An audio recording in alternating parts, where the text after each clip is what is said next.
And we're live. Here we go. How are we doing? Just about made it. Got the car cleaned very quickly, put the stuff away, got back in, set up the live stream. Was going to clean the car earlier today, but it's just so hot at the moment. Just can't be dealing with it. But nah, do it after dinner. Hopefully it'll cool down by then. Wish it had. So here we are. Howdy, howdy, howdy. How we doing? Do I want a drink? I think I might do.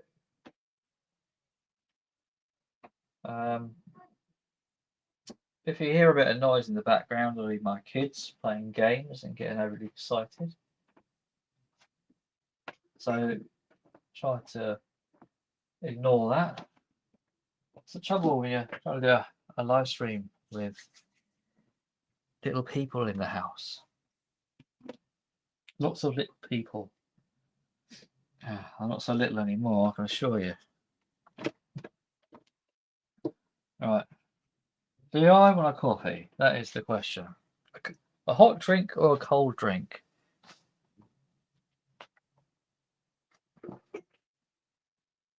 Got a few CDs to show in a bit. Cherry shop finds. I'm just trying to find them actually. Oh yeah, up there. I see them. Whoa.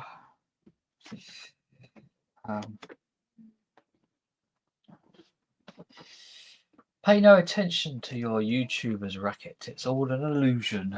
It's all an illusion. Do do do do do do do illusion. Yeah, I don't tend to take too much attention to the numbers.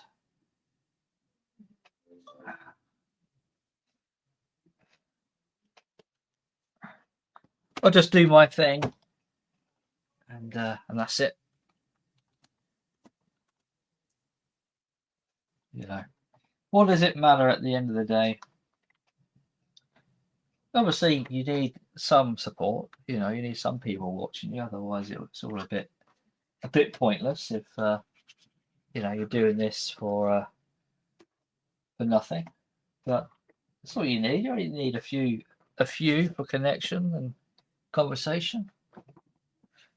You know, it's not like I come here or we come here to make a lot of money, because I can assure you that we don't. It's more of a hobby than it is anything else, which is why we're here, because we love music, and hobby, that is a hobby in itself.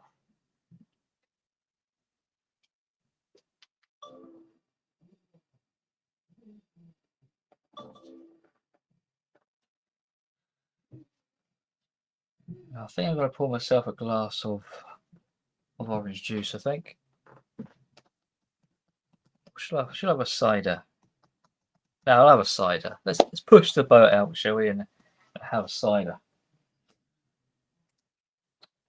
Pumping Vinyl says, very true 4D. The algorithm truthfully catches 0 new viewers. It's like getting a gold star from your kindergarten teacher.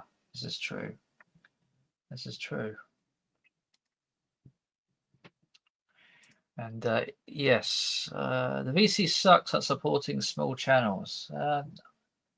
I tend to agree. I think, you know, a lot of the attention goes towards the bigger channels, you know, themselves rather than the smaller ones. But there are some that do support the small channels, which is good. You know, there are some good people out there who do, you know, encourage smaller channels and new channels. But unfortunately, those people that do are fewer and far between. Unfortunately, and that's just how it is, isn't it? Right, I'll get myself a drink. I'll be back.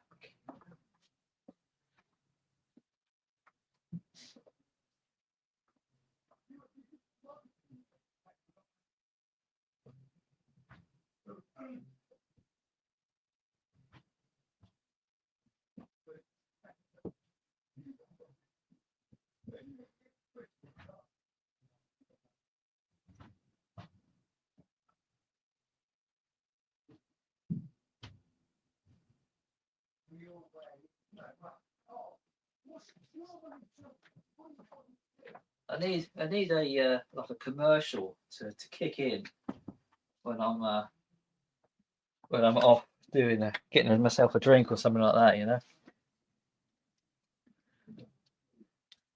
But you don't get the chance. You don't get like a choice. It just comes in as and when it feels necessary. When there's a quieter passage, it tends to kick in. I don't mind a bit of ads. I don't mind a few ads, but I don't want to. I always check, like when I do them for a live stream, then they're very minimal, because I think it can, ads can sort of spoil things, can't they? Videos, if you've got too many of them, it puts people off, too many ads. I don't think it's a good thing to have. I understand, you know, getting a bit of ads, making a bit of money, but the money you get is so bloody minuscule. PV, the true crime channel with over 8,000 subs, said most of her subs are only watching during Johnny Depp trial and never watched since. Dead subs. She guessed her real number was closer to 30,000. Yeah. I mean, like,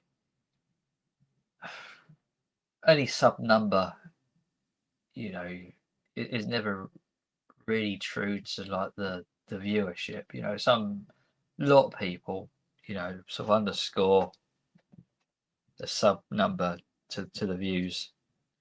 Only very few people, are able to. What's the word I'm looking for? Punch above their weight regarding the numbers.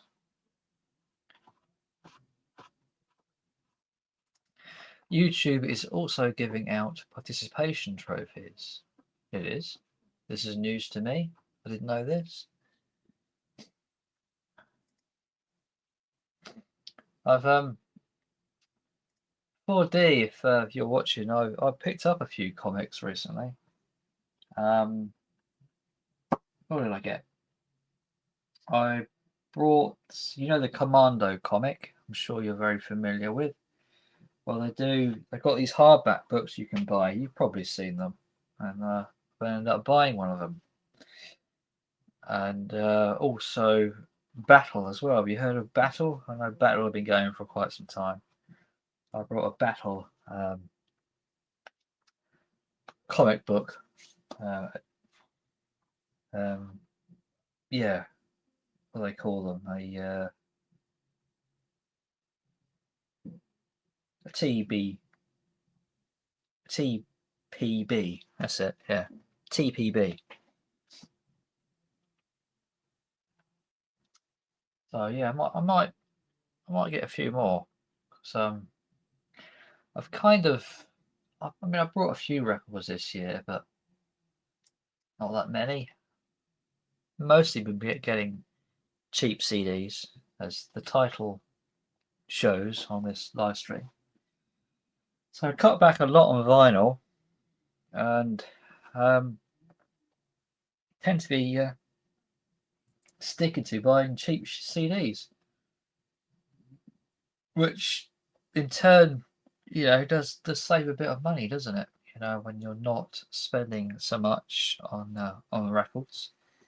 I've kind of cut out the whole buying second-hand records now. I just think it's just too easy to fall into, and I've been there and done it. And you quickly amass a collection if you're willing to buy second-hand records. I mean, don't get me wrong, I love second-hand records. They're great. There's nothing wrong with that.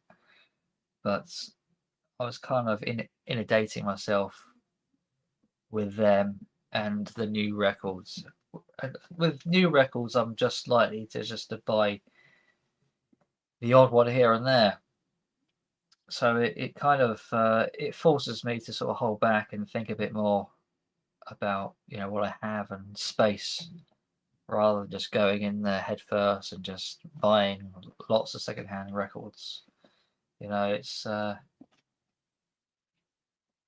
gives me a little bit of self-discipline, I suppose.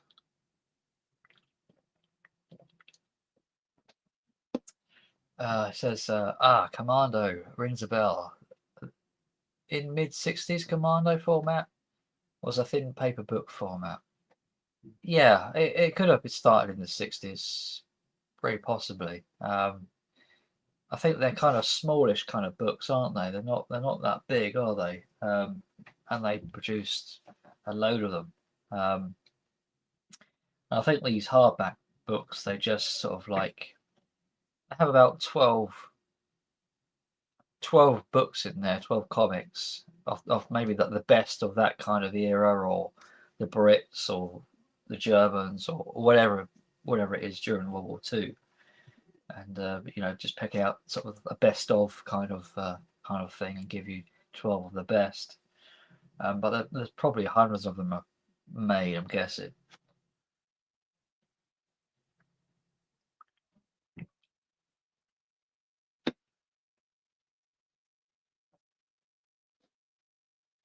Been buying a few military books as well, as I've kind of eased off the whole record buying a bit. I've sort of been buying a few books. I've noticed I've become my dad. I've started to become my dad in the interest that he had.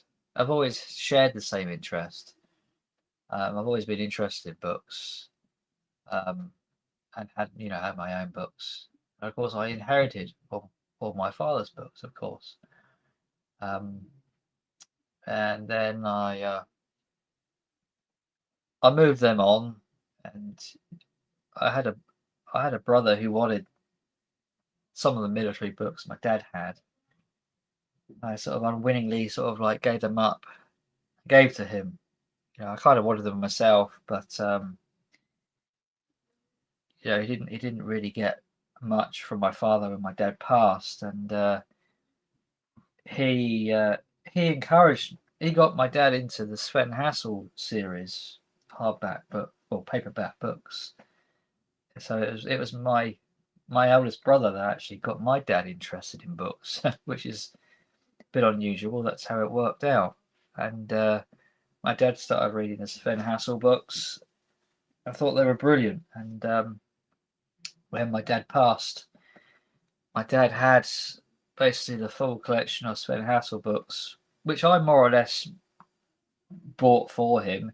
He kind of owned them once and then got rid of them, then wanted them again. So I helped him out, tracking them down on the likes of eBay.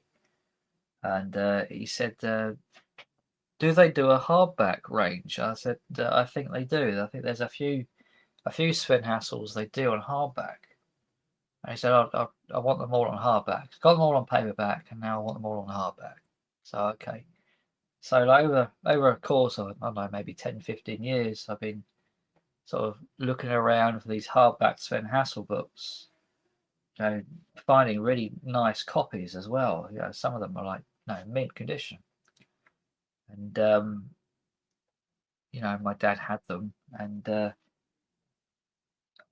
I was going to sort of hold on to them for myself. My dad passed, but I thought, well, I've got so much stuff as it is, and my brother, you know, requested them, so I thought, a little bit obliged to hand them over to him, seeing as that he really started the whole thing off years and years ago when they came out, probably back in the, I don't know, the 60s and 70s. I know they were out before then. I think they were out in the 50s, but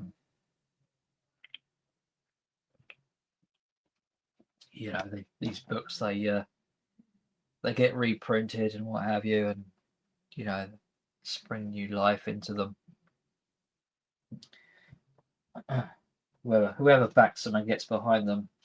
I think Corgi published a load of them as well, and other publishers.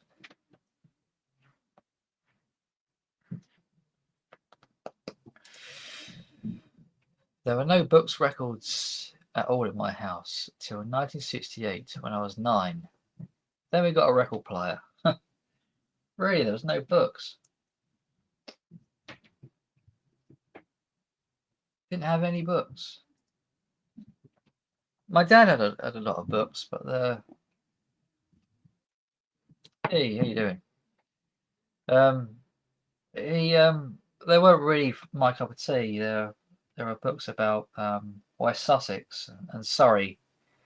You know, he had a sort of interest in these two counties and the history. And he had a few military books as well, which I rather liked. And but most of it wasn't really, really for me. But the military books were quite good. I used to own Bravo 20 by Andy McNab. I had quite a few Andy McNab books actually. Then I got rid of them. And then I thought, you know what, I wouldn't mind getting that book back again, because the first one I think is a really good read. Bravo 20. It's a really good read. And I had Immediate Action as well, which was good. Which I think I'll pick that up again on probably hardback. So yeah, I've amassed a little bit of a book collection. I picked up a Rolling Stones book this week from a charity shop for about £3. Let's bring the camera. Let's get me back on screen. 1 second. There we go. Yo, how you doing? Yeah, I picked up a Rolling Stones book this week for £3. I'll grab that now and show you. Oh, where is it?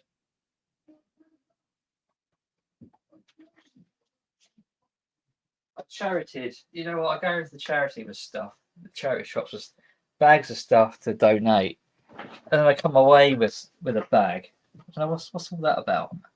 You know, I go in there to give away things. I end up coming away with another load.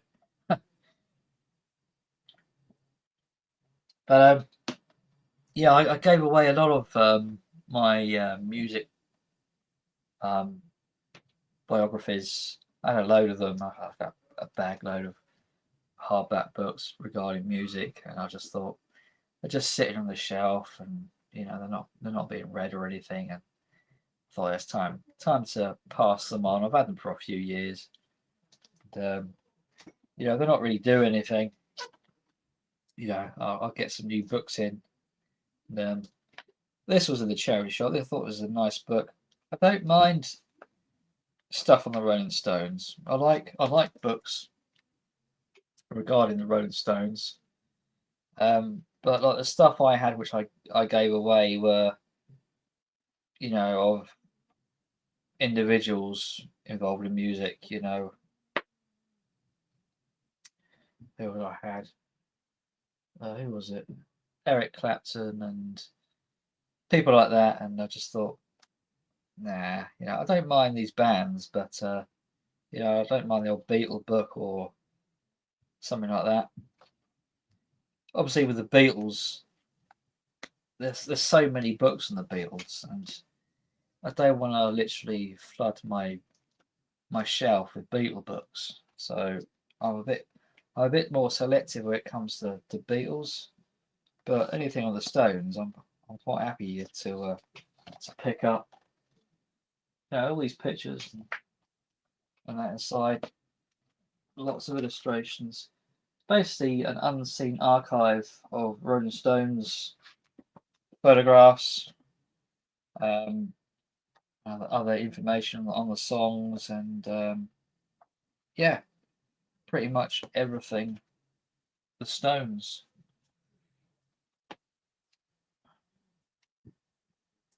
My dad borrowed cowboy books from local library and sci-fi.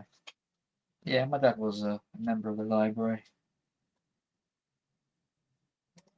What's going on with charity shops? I've had 2 close on me in the last few months. Big ones, Oxfam and Red Cross.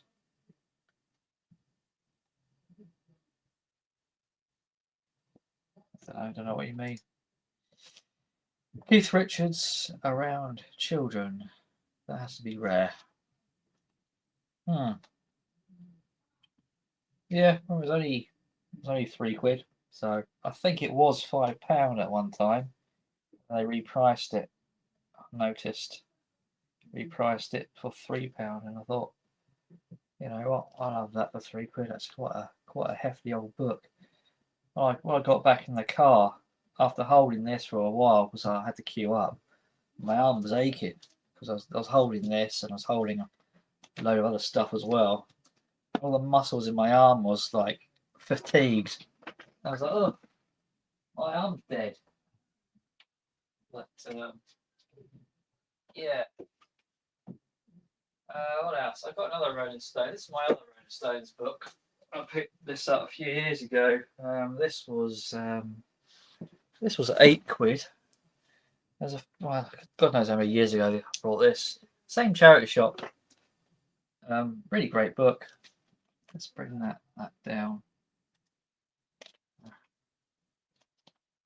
I don't normally like to spend that much on books, but I thought, that's really good. £8. I thought, yeah, that's pretty good for £8. It's quite a good book actually. A bit of a glimpse inside. There you go. It says on the back, the Beatles want to hold your hand, but the Stones want to burn your town. Tom Wolfe, 1965. This was originally £30. £30. So there you go. Books are expensive.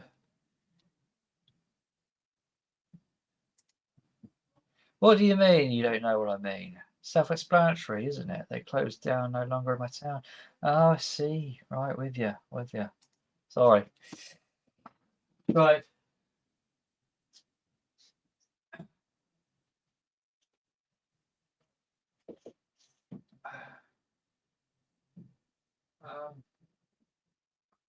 Yeah. Some war books.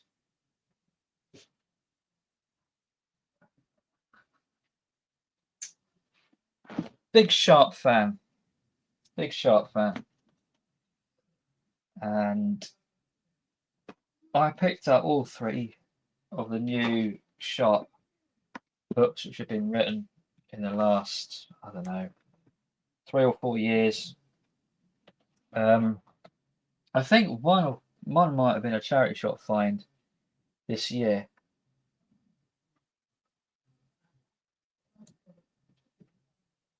And the others I actually brought, I think, on Amazon.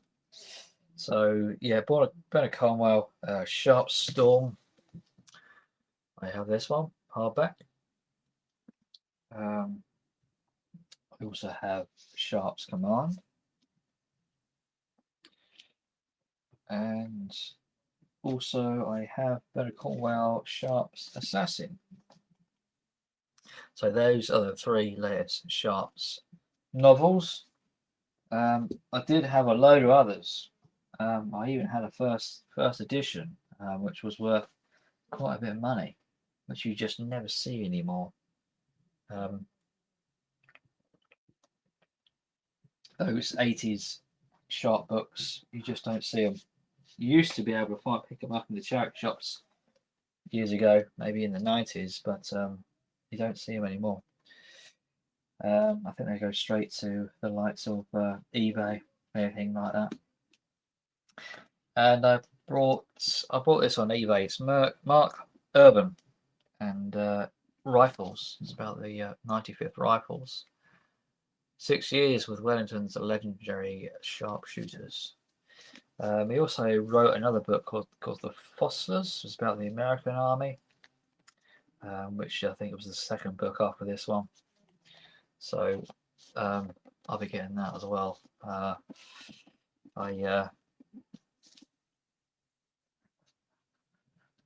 These have been out for a few years now.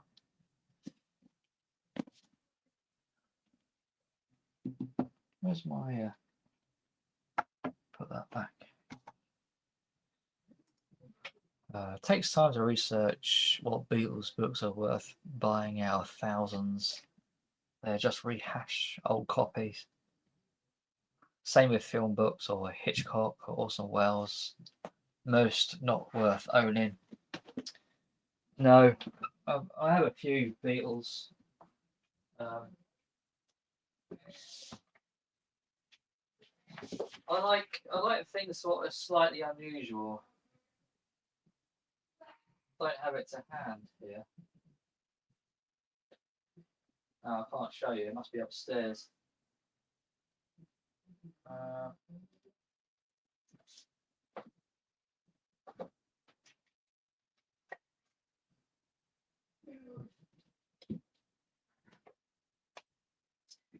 I like stuff which is slightly unusual, maybe like an alternative history, and I like these kind of books regarding the Second World War. You know, what if the Germans won the war? You know, that kind of scenario. What would have happened? And I picked this up. It's the Third Reich victorious. Alternative decisions to World War II. I like stuff like this. You know,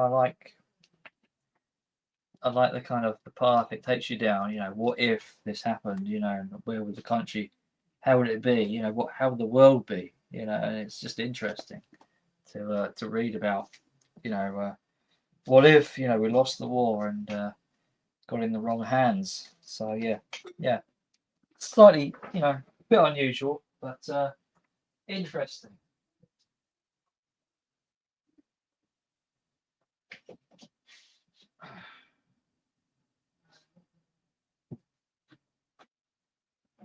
So that's the Commando book I picked up.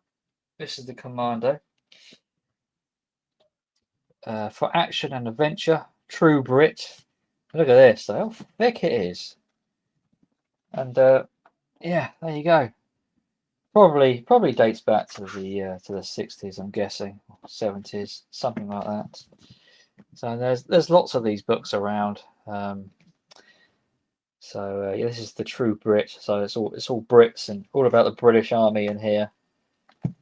The toughest 12 Commando comic books ever. And 14 quid. You can pick these up for about £5 on eBay. Wouldn't say it's a hardcover. It's soft. Well, it's kind of soft. It's in between. But yeah, good value. Good value for money. If you like comics and you like reading about World War II, which I do. So it's a mix between the two.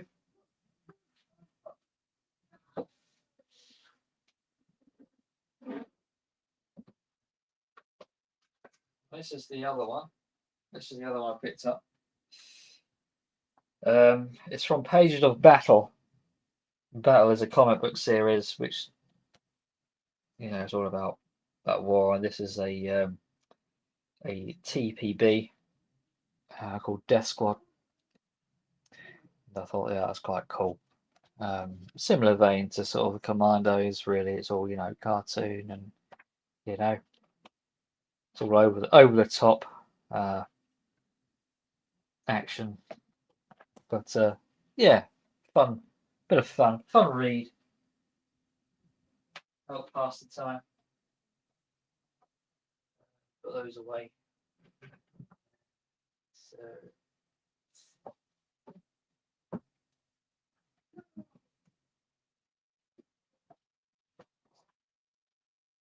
So. Yeah, 4D probably knows this. He's probably seen this around in his time. And that's the Football League table from 1889 to present day, which would have been, I don't know, 1977, I believe. So all the league tables up to about 77, depending on when this was actually printed. So yeah, if I just think it's a good reference, because people make claims like, "Oh, Arsenal have never been relegated," and these kind of things. When you say, "Well, actually, they have been," and you can look up, where it is where they actually were relegated, and it's got everything in here, everything, FA Cups, you name it. Which I know you can get the information now on the internet. It's all out there, but. For many years, this would have been perhaps the only medium you could have got that information. And my dad used to own it as well. He had a copy of this, and he used to go through it and look up certain things. So yeah, it's cheap as chips, bit of football history. I picked this up, Conflict of the Lions by Terence Strong, just a paperback read of the SAS. I thought, yeah, that looked quite good. It's what, 50p in a charity shop, keep me busy for a little while reading that. So cool. I did actually go on eBay to see if there was another copy of this, and there was like newer editions compared to this. Like, didn't have this front cover. This was the only one which I had in the shop. They didn't even have this on eBay. They didn't have this edition, this particular edition. So I thought, as if it's rare, then why not? Why not? So I bought that for 50p. I think they're both were 50p. So £1 for those.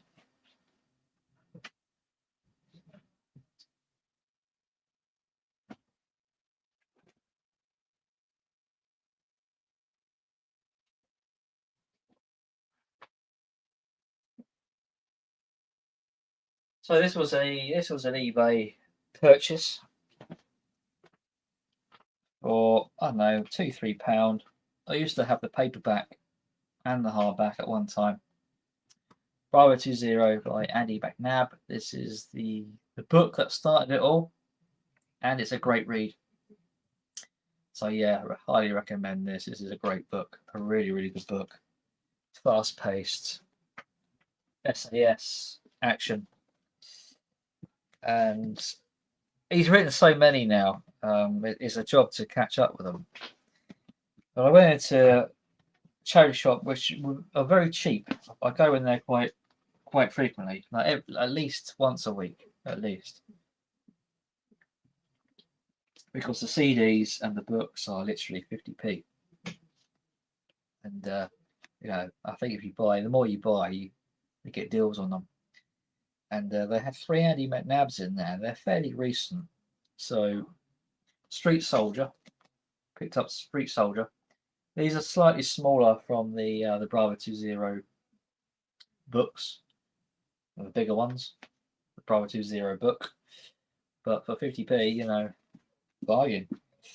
I also got New Recruits as well for 50p. And The New Patrol, author Bravo 20, Andy McNabb. So yeah, £1.50 for 3 hardback books. That's pretty good. That's pretty good. I also, from a different charity shop, I picked up Damian Lewis's SAS Italian job. He's written a few war books, Damian Lewis, and yeah, I brought this. So yeah, The Secret Mission to Storm the Forbidden Nazi Fortress. So yeah, looking forward to reading that, and these others at some point when I pick them up. So yeah, lots to read, lots to catch up. I will get there.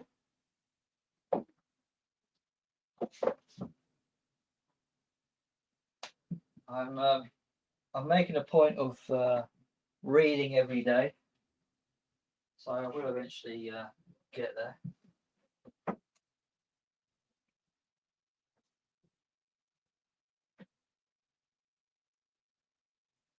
Other than that, I don't think there's much I can show you. Apart from the CDs.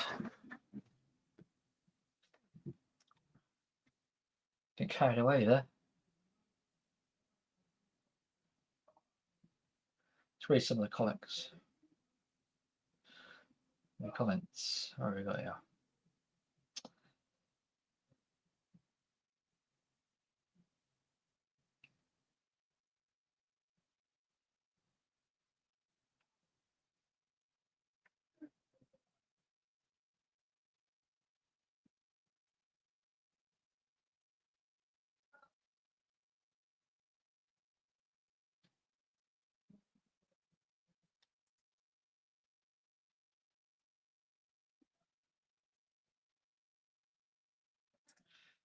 George Orwell's Animal Farm is a must-read for anybody in their lifetime. One book you want to read. He's written some blinders, hasn't he? Books on vinyl. Hi, Richard. I do have some books on vinyl records, actually. I'll dig them out in a sec.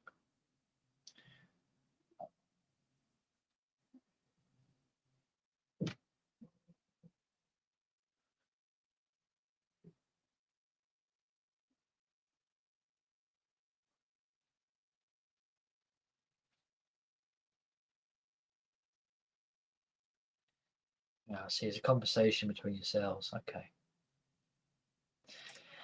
I can't read war books. The world's effed up enough. Yeah, I know. £1.50 for 3 books that look new is a better deal than I get on the internet, Simon. Yeah, I know it is. Those books are virtually new. Really nice condition. I think they came out relatively, within the last, I don't know, maybe 8 years or so. So that's newish, Can't argue with that. I know you can go on the likes of Kindle and buy them, but I look on Kindle and I think it's a good idea. There's a good concept to read on a Kindle or a device. I get it. It works. It does work for some people, but they don't seem to have the entirety of the author on Kindle. There's always something missing, and I find that really, really annoying. If they're gonna do it, then they should put the entire lot of the person's work on there, and not bits and pieces of what they've done. I find that really, really annoying. I just think, oh, I might as well just get the books in, and then I can sort of get to read them all, rather than one book here, two there, or whatever. You. There are any books on Diddlemax and Ring Codes. The phase, the life of the mind, used in the currency till the 80s. After the 80s, materialism, it was replaced by quality of life. Not the same thing. Having a physical book is tactile. It is. I prefer the book experience, really.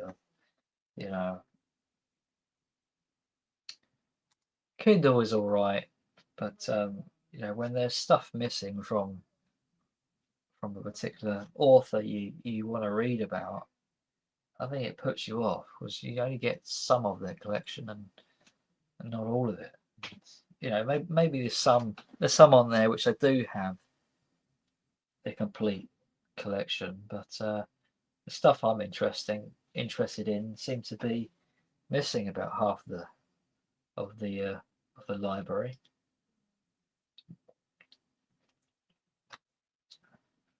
which I think is a bit odd. I mean, it's literature, isn't it? How do you not have it? You either do or you don't. I don't get it how you can have certain things missing. I love physical books, but geez, they take up space. Worse than records. They are worse than records in that way. But I mean, I got rid of a load of mine, so I made up some space. And I'm trying to stick within that confine of room I have. If I go over it, I'm probably gonna purge it again, like I do my records. Not a continuous purge at the moment, you know. What do I mean by missing? Talking about written pages? No, not pages. Certain books. So like, you have an interest. Let's say you have an interest in Andy McNab books, for example, and you go on Kindle, and you can only find maybe 10 of his books, for example. Not saying that this is accurate. This is just an example. So you see the 10 of his books, and you're thinking, well, I know he's probably written maybe 40 plus more books, so where are the rest of them? So you're left short, you know, on some authors.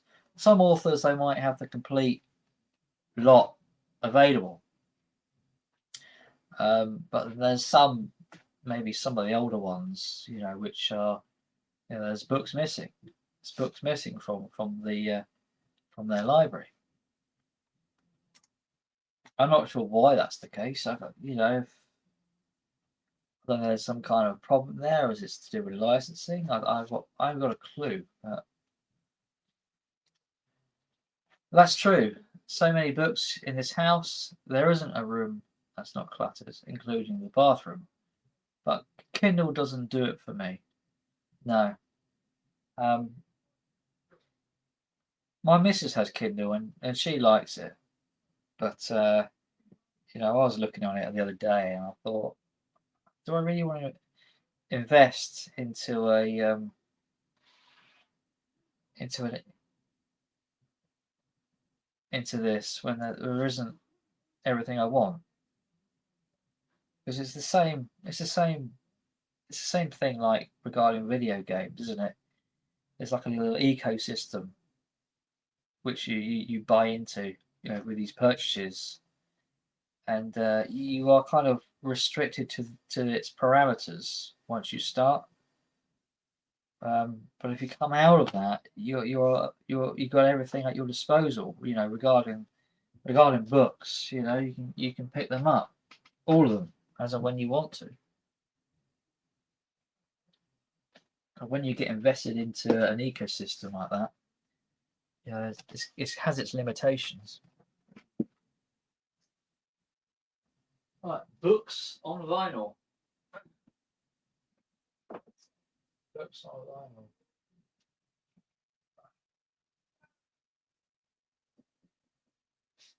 I've got a few upstairs regarding vinyl. I might have something here. I might have something at hand. Let's see.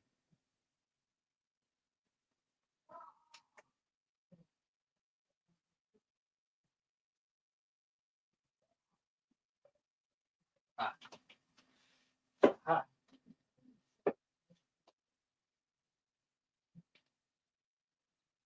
These are only what I have at hand. I got some more stuff upstairs. Let's remove that. So I got this A to Z of names in rock. This is a paperback. So yeah, A to Z of names in rock. And this is quite cool. The Encyclopedia of Albums. And exactly what it is, you know, exactly what it says on the tin. Encyclopedia Book of Albums. And it's got little mini reviews to these albums, and you know the facts behind them. And yeah, there you go. Nice little find that. Charity shop find. £2.49 from Oxfam. It's probably a few years ago when I picked that one up. And that one was £2. Charity shop find.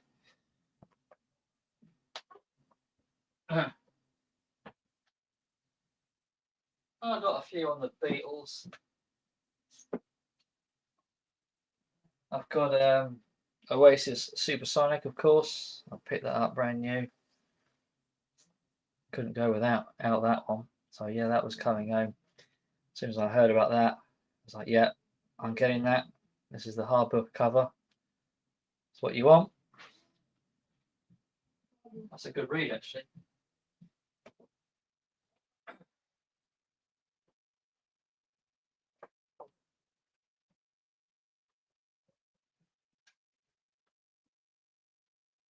This was my dad's. British hit singles.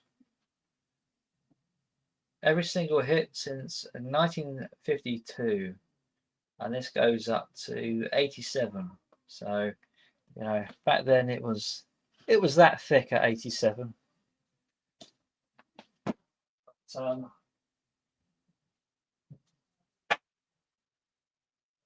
when you get up to 2006, which is this edition, it's that thick. So yeah, so that's 87, and that's 2006. All that extra information of those years in this book, and that's not even up to date. That's only up to 2006. So yeah, that's like 20 years behind. So you can imagine like the latest edition is probably going to be even thicker. So there you go. So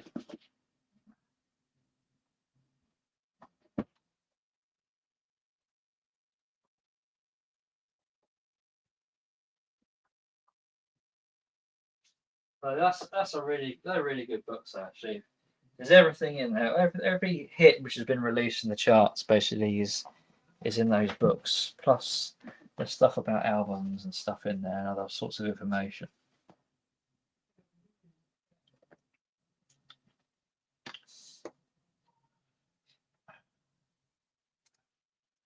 I found Kindle okay, but I feel I read less with Kindle. I can do a local library loans on Kindle, which is nice.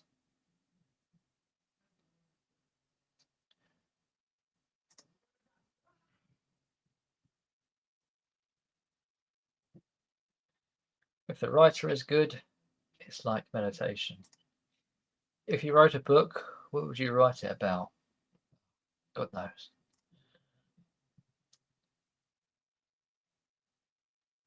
Has there ever been a book written about a postman's life? Yeah, I would have thought so. I would have thought that would have been, yeah.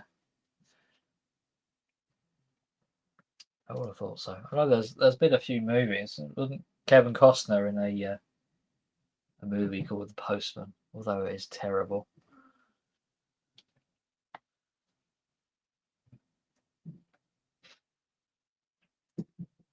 Yes, Charles Bukowski was a postman, and his memoir on this was called Post Office. There you go. 4D knows. So yeah, apart from the books, then I picked up a few CDs in the last couple of weeks. These are all charity shop finds, I think. Cheap finds, probably around the 50p mark or pound mark. So I picked up the Cause Talk on Corners. Pick this up. And also Cause in Blue. Do like the Cause. There's a couple of theirs I didn't actually have. My love-hate relationship with vinyl by Simon. Yeah, that would work. Yeah. Why I love to hate records. Picked up The Killers, Battleborn, one of the albums of Killers. I didn't actually own, and I managed to find this in the wild. Did a charity shop for, I don't know, maybe 50 pence or something like that. So yeah, I do like The Killers. You got to snap these up now, I think. These CDs. If you want certain collections and that, now is a good time to grab them. The Lighthouse Family Rain Cloud single. Pick this up. Do like the Lighthouse Family. anything regarding jazz, I just tend to just snap it up because these can be worth money. You don't. It's not always obvious what's worth money, unless you go online, of course, and have a quick flick through the likes of eBay. But I just tend to buy them as I come across them. I thought, I'll have that, and I picked up the Modern Jazz Quartet. Introducing the Modern Jazz Quartet.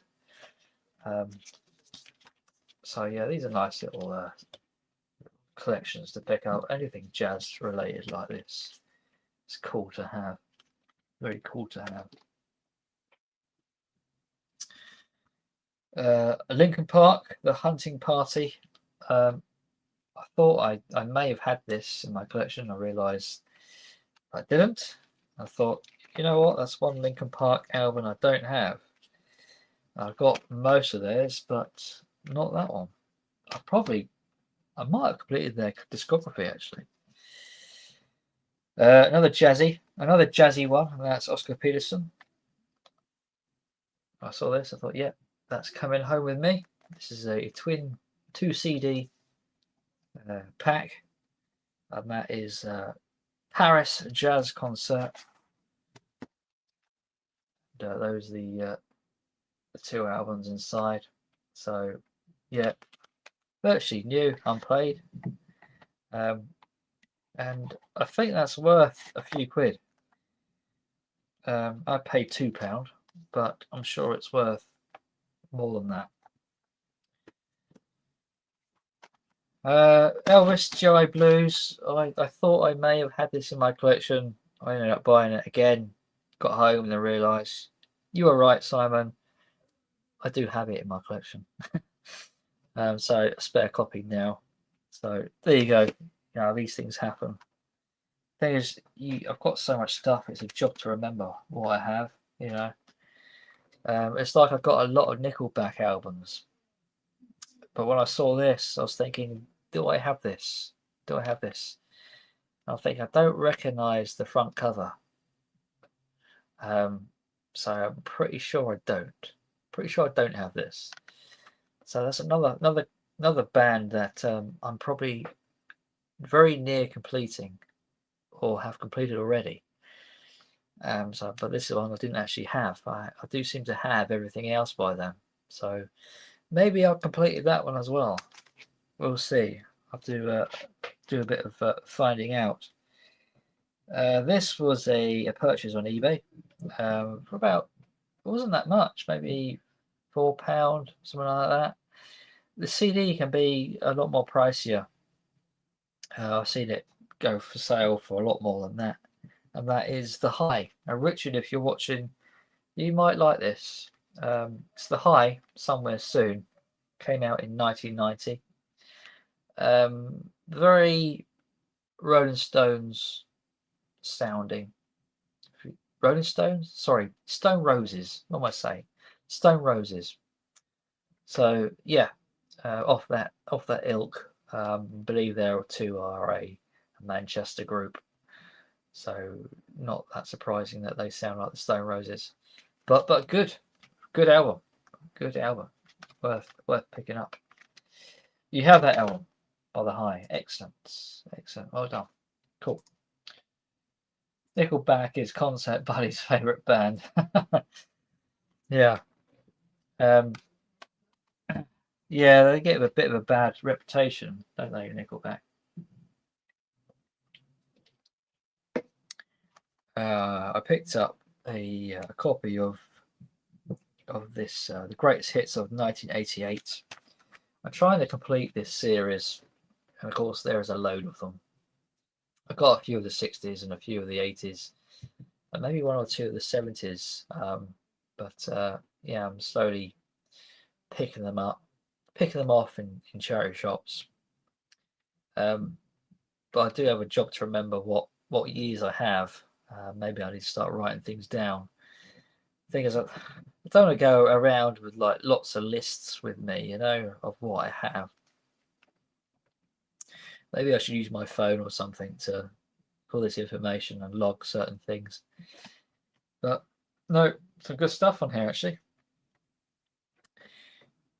There's some good stuff, and there's not some not so good stuff. Morrissey, Every Day is Like It's Like Sunday is on here. Great track. And Suede Head by Morrissey. So 2 Morrissey tracks on here, which is excellent. And there's some other stuff which are, which is okay. I Should Be So Lucky by Kylie Minogue. And some other things. But yeah. I'm happy to add that to my my growing greatest hits series. We've done that. EMI. It's on the EMI label. Premiere. Music for Pleasure Premiere.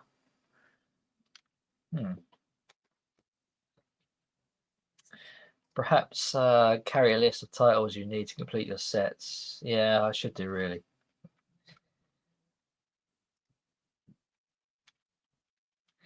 I also picked up the best of UB40. I can remember buying this on vinyl, but the vinyl thing was just, I'm not sure where I got it from, whether I brought it or whether it was given to me, or I can't remember how I acquired it, but I remember having a copy of this on vinyl, and it was bad. And I think I just either chucked it out or gave it back to the charity shop or something.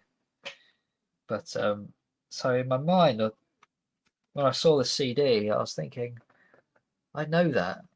I'm familiar with that album. I've owned it. I'm sure I've owned it, but what format? So I took a chance buying it, took it home, and then realised, you know what? I don't actually have it on CD. Actually, it must have been on vinyl. So yeah, what's that? What, 50p for the best WB40? Only goes up to a certain year, 1987. So anything after 87, obviously, isn't on there, which they've done a lot of good stuff after 87. And that is it. That's it for CDs. And pretty much books as well.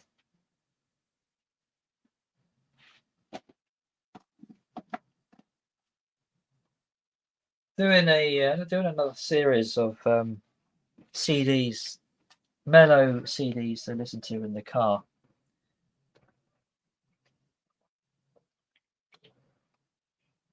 So I'm working on that. And I was thinking about doing something else as well. I think about doing a top 10 female vocalists, top 10 favorite albums from female singers.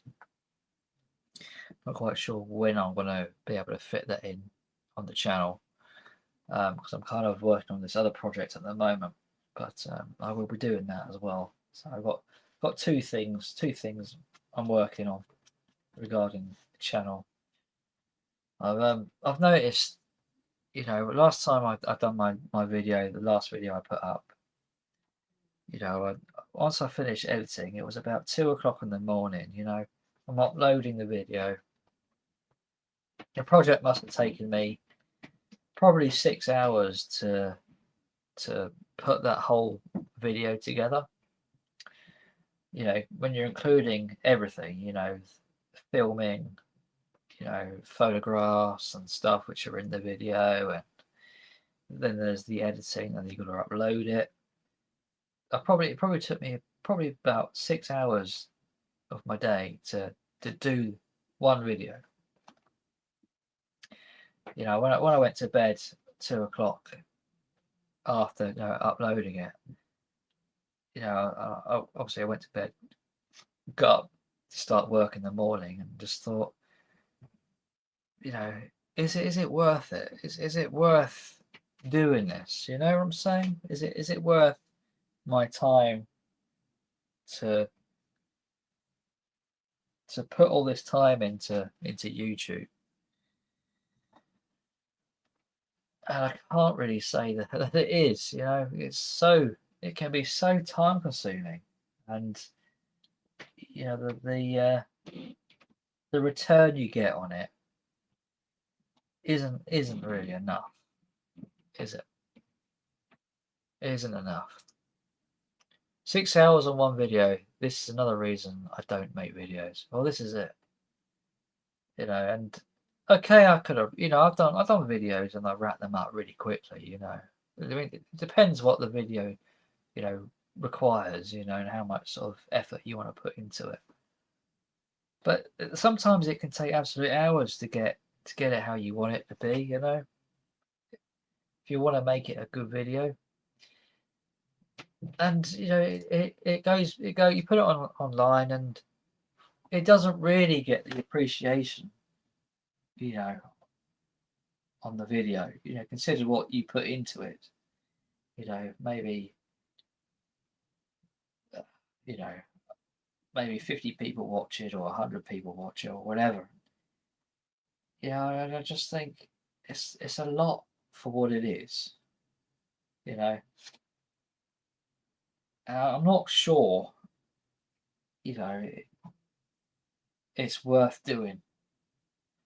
I'm kind of, you know, debating with the whole thing about doing YouTube. Because it can take chunks of your time, you know. And though I do enjoy it, I do, you know, I do like, you know, putting things together and creating it, you know. But it is so time consuming, and I kind of think I could be doing something else in that time, you know. I could be doing something a bit more productive. It doesn't even have to be productive, you know. It just could just be invested in myself. So I'm going to continue the series. What I'm doing, I'm going to continue what I'm doing for the rest of the year.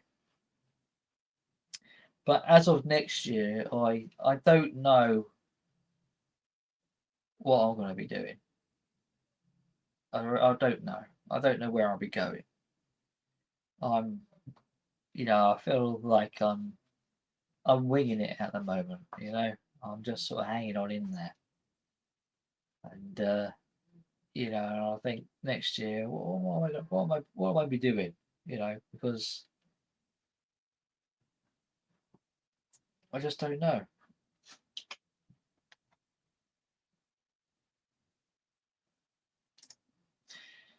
It's why I do one take videos, 10-minute videos, about 20 to finish and post, done. I I have done that. You know, I can do that. I have done it in the past.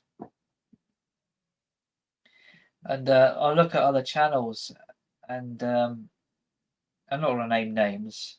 Not that I want to name and shame anybody, but there are some channels which are out there, and they're good videos, they're good channels. But I see the amount of editing that's done in these videos, you know, and the sounds, and you know, they are good. The finish is good. You know, they're good quality videos. They're very popular. Some of these channels and the videos I watch.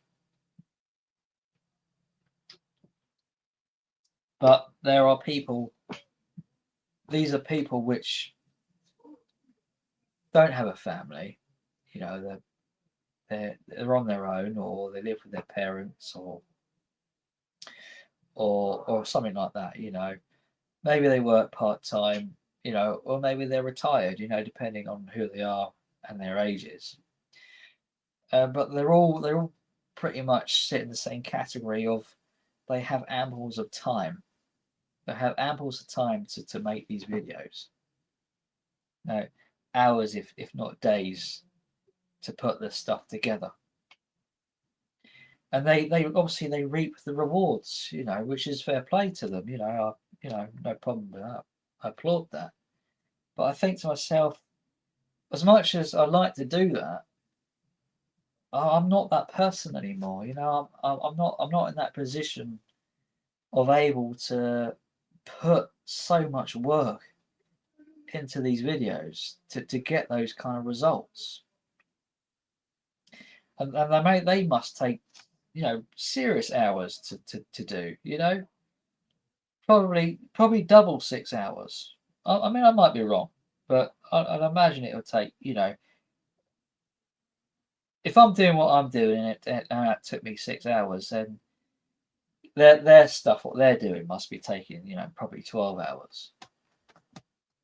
And I think, you know, and the videos are quite frequent. And they're not maybe once a week, probably about 2, 3 videos per week.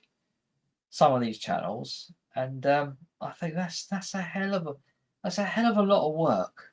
You know, it's a hell of a lot of hours and time to put into something, which isn't guaranteed you'll get anything back.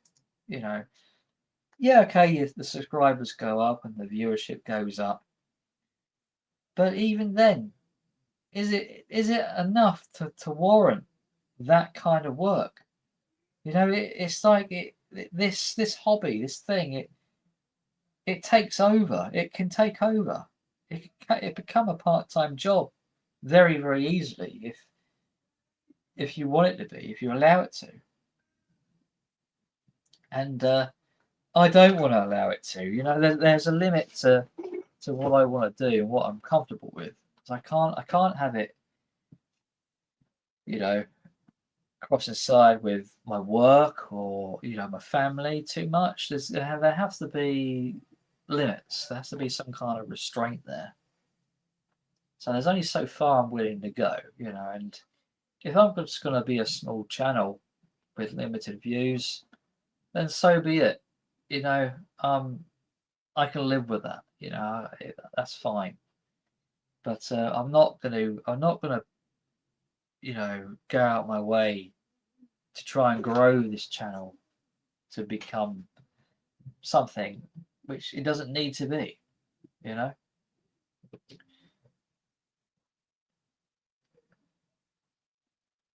I can't compete with some of these other channels. No way.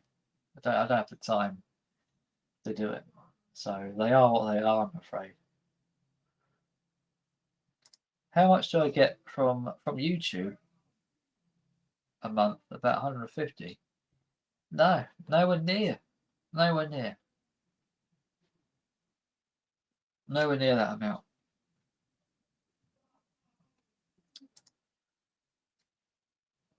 But I can think of a good opposite argument for why you would make videos.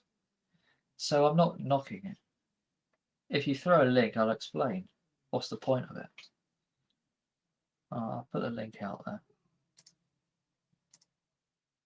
You can come on and chat if you like. It's fine. We rambled on long enough. I'm feeling sorry for him. He needs to get some lights, guys. You could get AI to edit your video like raw. I didn't know that, can you? I'd rather do it myself. 4D wrote a comment about VC friendships and it was profoundly accurate. Have I missed it?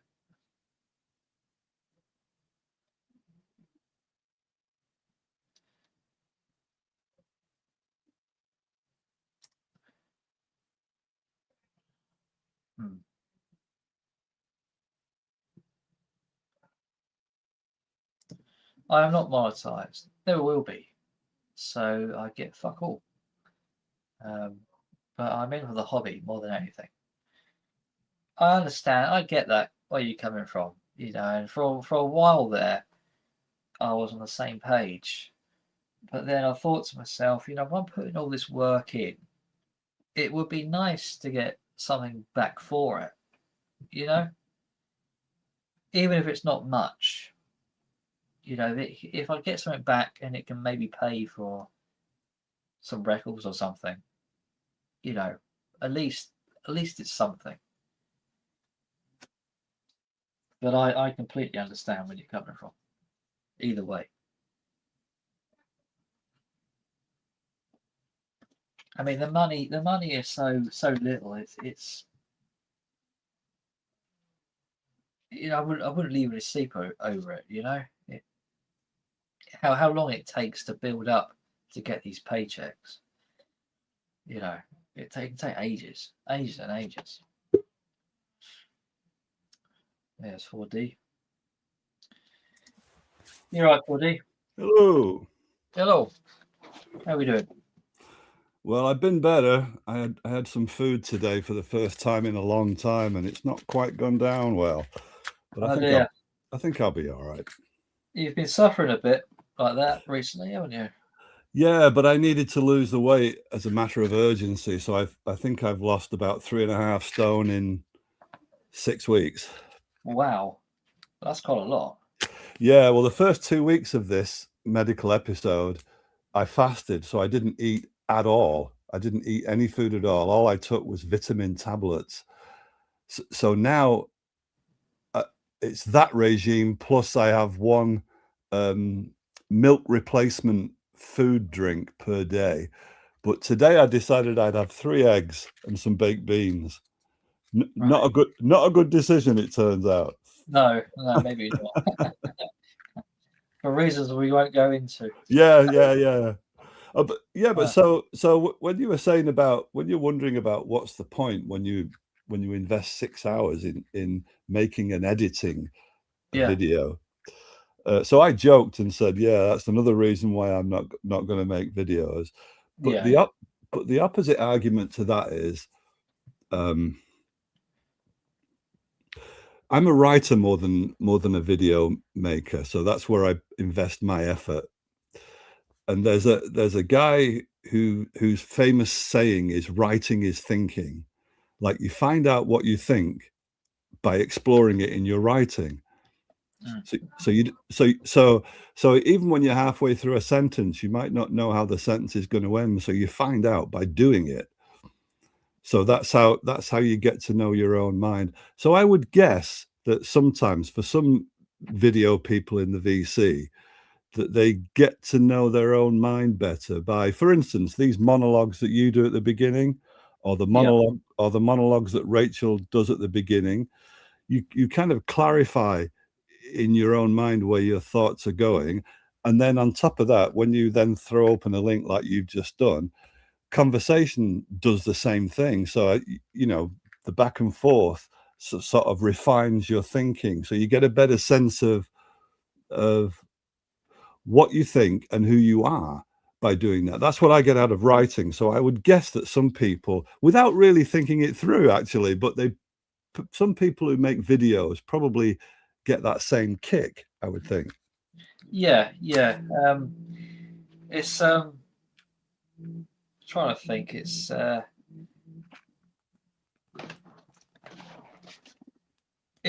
of like, it's what's the word I'm looking for? Stuck here. It's like a counselling, isn't it? You go on, you talk to yourself into a camera, and you're talking about your thoughts and things. Yes. There is an element of counselling to it, and also, Tony Wilson, the factory entrepreneur and a TV reporter from Granada, Tony Wilson. You remember him? He used to call it praxis. Tony Wilson was always on about praxis, and what praxis means is learning by doing. So you don't know it, and the only way you'd find out about it is by actually doing it. So it's like trial and error, and so you learn. So he used to call that praxis. But it's like, so if you do a video and the subject of the video is, what's the point in having all this vinyl? Am I, is this the right course to take? Is this the right way to spend my money? Is this the right way to fill up the space in my house? Yeah. So as you do the video, you might not know the answer to the question, and that's why you're making the video, to see if you can get nearer to the answer. Well, yeah. I mean, it is all down to sort of connecting with people, isn't it? And that too, You put the question out there, yeah, and you're waiting around to get the response, to see people who are in similar positions and how they managed it and what they're doing. How they going about their lives to manage certain things, and it all you get all this information, and it puts you at ease that you're not the only one that's going through it, and it can be helpful. Yeah, and plus you can. I found this in live streams. Sometimes you can change your mind, like afterwards, because somebody's put a contrary opinion to mine. Yeah. Afterwards, when the conversation is still echoing in my head, like the next day, I can change my mind about something I'd said on the live stream. There is, I think, when you do that, when you do sort of ask questions, there's an element of vulnerability there. Oh yeah, where people can just dismiss your kind of thoughts and say sort of negative things towards you. of Like course. I was saying about, oh, I'm sick of my collection, but I'm not to the point where I'm sick of them physically, or I'm sick of the sight of them. It's not to be taken so literally, as some people, they do take what you say so literally and so seriously, and they can kind of mock you for it later on. Well, Later on. Of course. So I suppose to put yourself out there, because there's quite a few bastards in the world. So to put yourself out there publicly to an internet full of strangers, it's probably good if you have a fairly strong sense of self. But that doesn't mean to say, by strong sense of self, I don't mean to say somebody who feels like they're right all the time. That's not what I mean. I don't mean ego. No. I just mean your own sense of direction in terms of what the truth is. So for instance, some people can't say I don't know, because it leaves them vulnerable to perhaps seeming unintelligent. Yeah. And I've noticed that with some lecturers. Some lecturers will find any way to circumvent having to admit to students, I don't know that one. Yeah. I'm sorry. Yeah. But it's far better to admit it. It's far better to just say I don't know, whatever the thing is. Number one, it models for the students that it's okay not to know, so they're likely to ask more questions then. Because when you ask a question, the implication is you don't know. That's why you're asking the question. Yeah. But if you've got some fucking teacher who seems to be a know-it-all and won't admit the possibility of not knowing, I think that inhibits everybody. So in a live stream, you if you say something like I don't know, or if you say something like I may change my mind about this, I'm not certain, you by leaving yourself open to not knowing, which is the first step to intelligence, by the way, acknowledging that you don't know, as Socrates said, is your first step to intelligence. But some people will always put that down to, oh, he doesn't know. Yeah. But there's nothing wrong with saying I don't know, because right. You say I don't know, you return to human again. Yeah. You're relatable, but you know what I mean? It's Yeah. like you're not invincible, so you're only human, so it's okay. People who have that kind of sympathy, obviously some people, dismiss that and just want to stick the knife in, don't they? But there's also something adventurous about not knowing, because it leaves you somewhere to go. You've something to explore. Mazzy says, I don't know anything that 4D is talking about.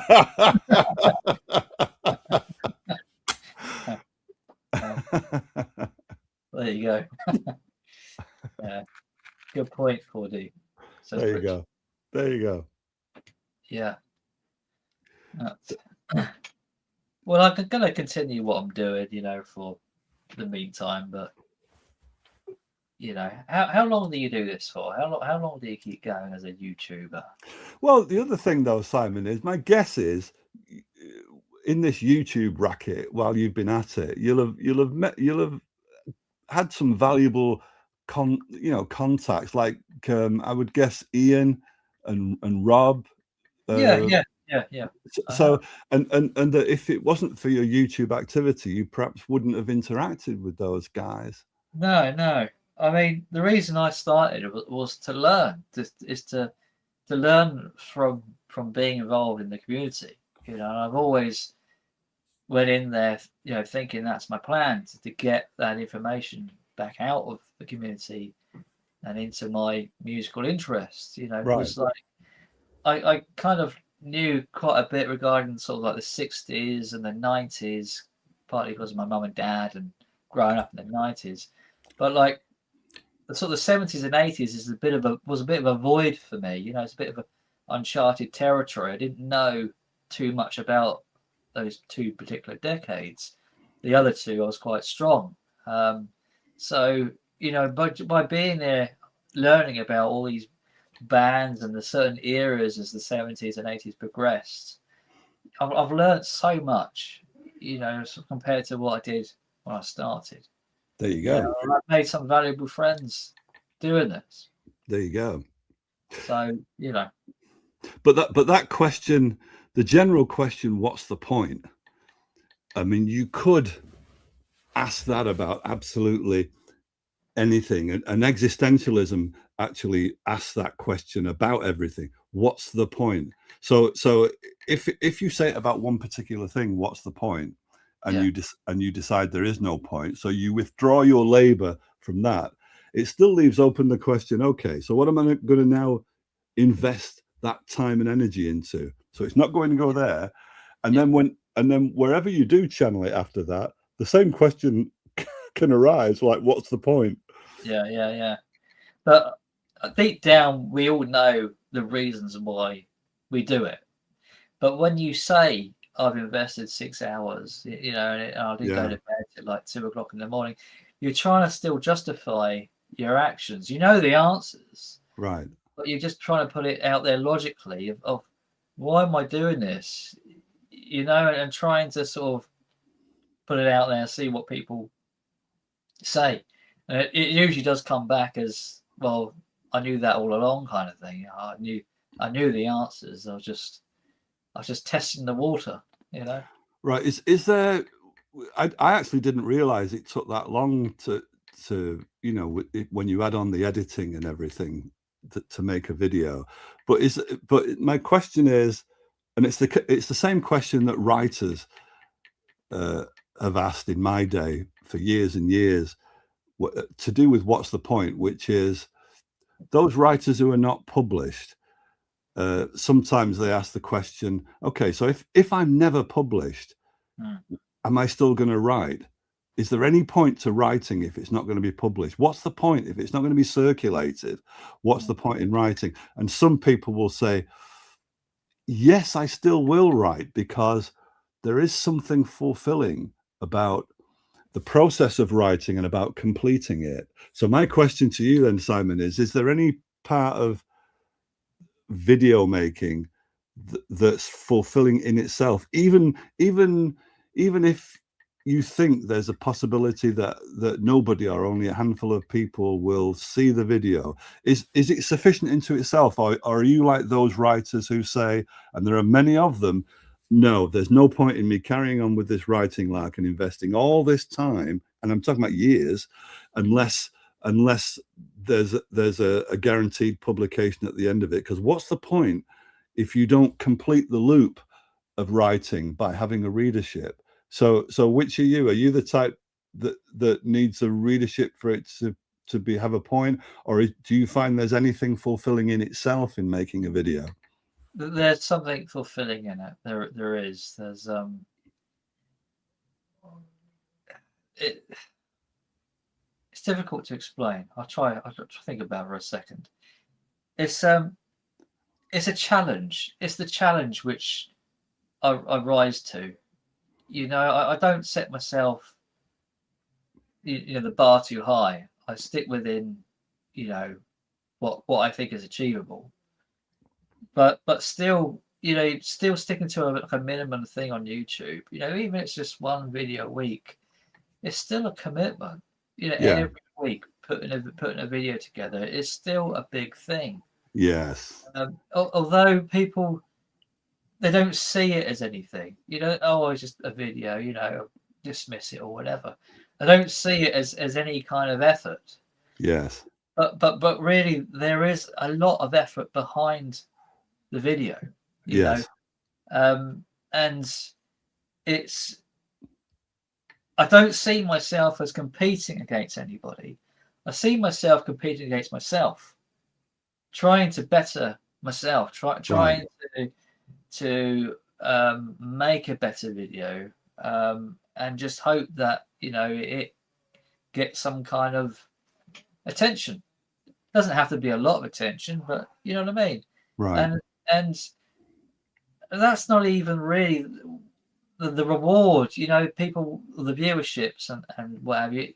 That's not really for me what it's about. It's the fact that I'm doing it, and I'm giving it a go, and I'm enjoying the challenge. I'm enjoying putting these things together. I find it more rewarding than sitting around and playing video games, or I find it more productive than these kind of things.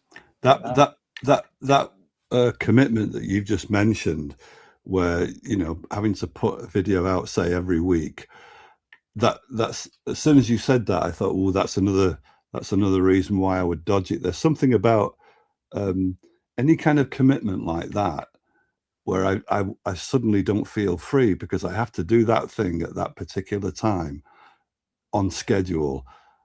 So I personally, it's almost like claustrophobia. As soon as I get into that situation, I think that's also why I always say in the VC, I won't wear team jackets. I think that is part of it.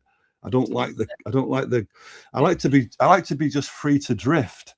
Whereas if what you're talking about is, if you make a commitment that say every Sunday you're going to do this on YouTube. That, I mean, for me, that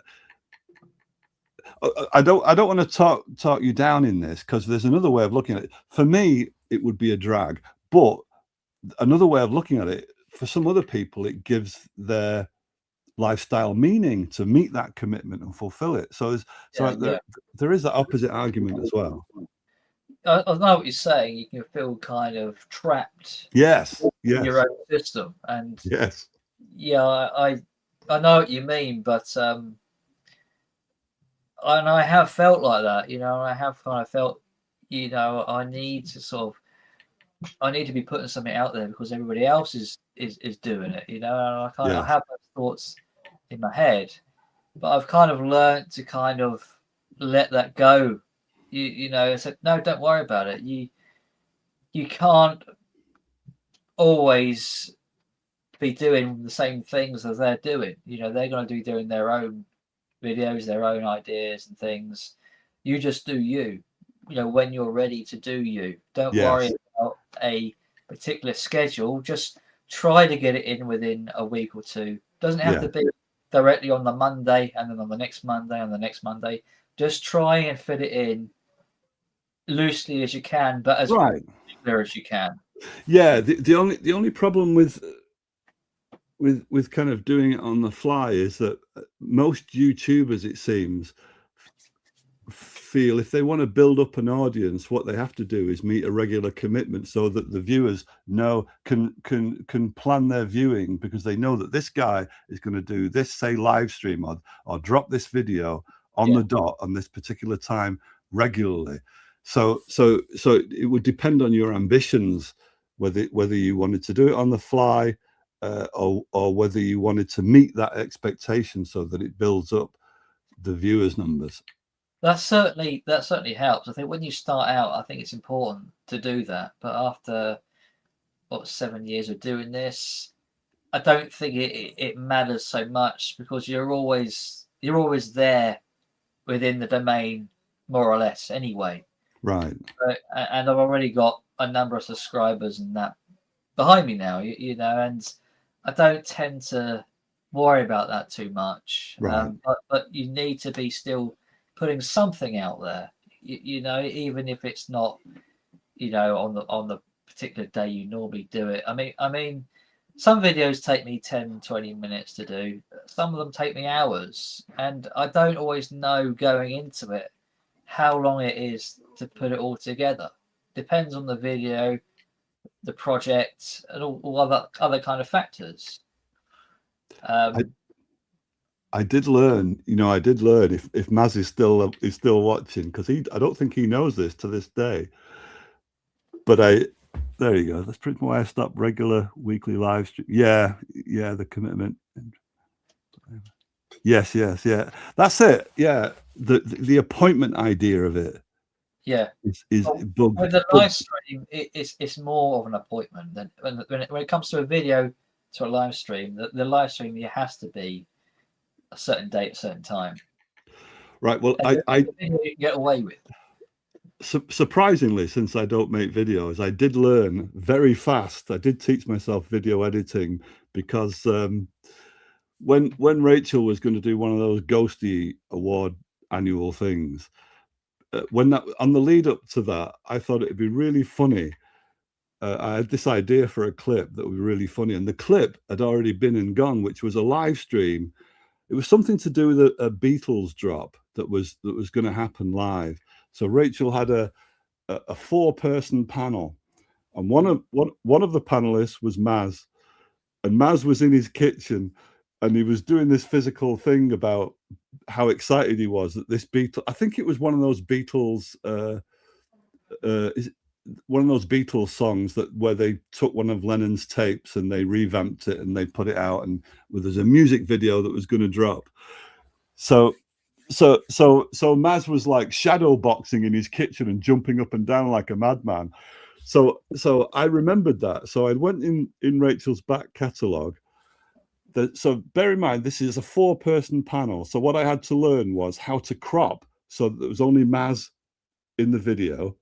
And then I had to crop everything that went before it and everything went after it. So what you end up with is like a 30-second video of Maz jumping up and down and shadow boxing like a madman. So I sent this to Rachel with an email without telling Maz, and I said to Rachel, every time somebody wins a ghosty, press a button and have Maz jumping up and down like a madman because somebody's won a ghosty.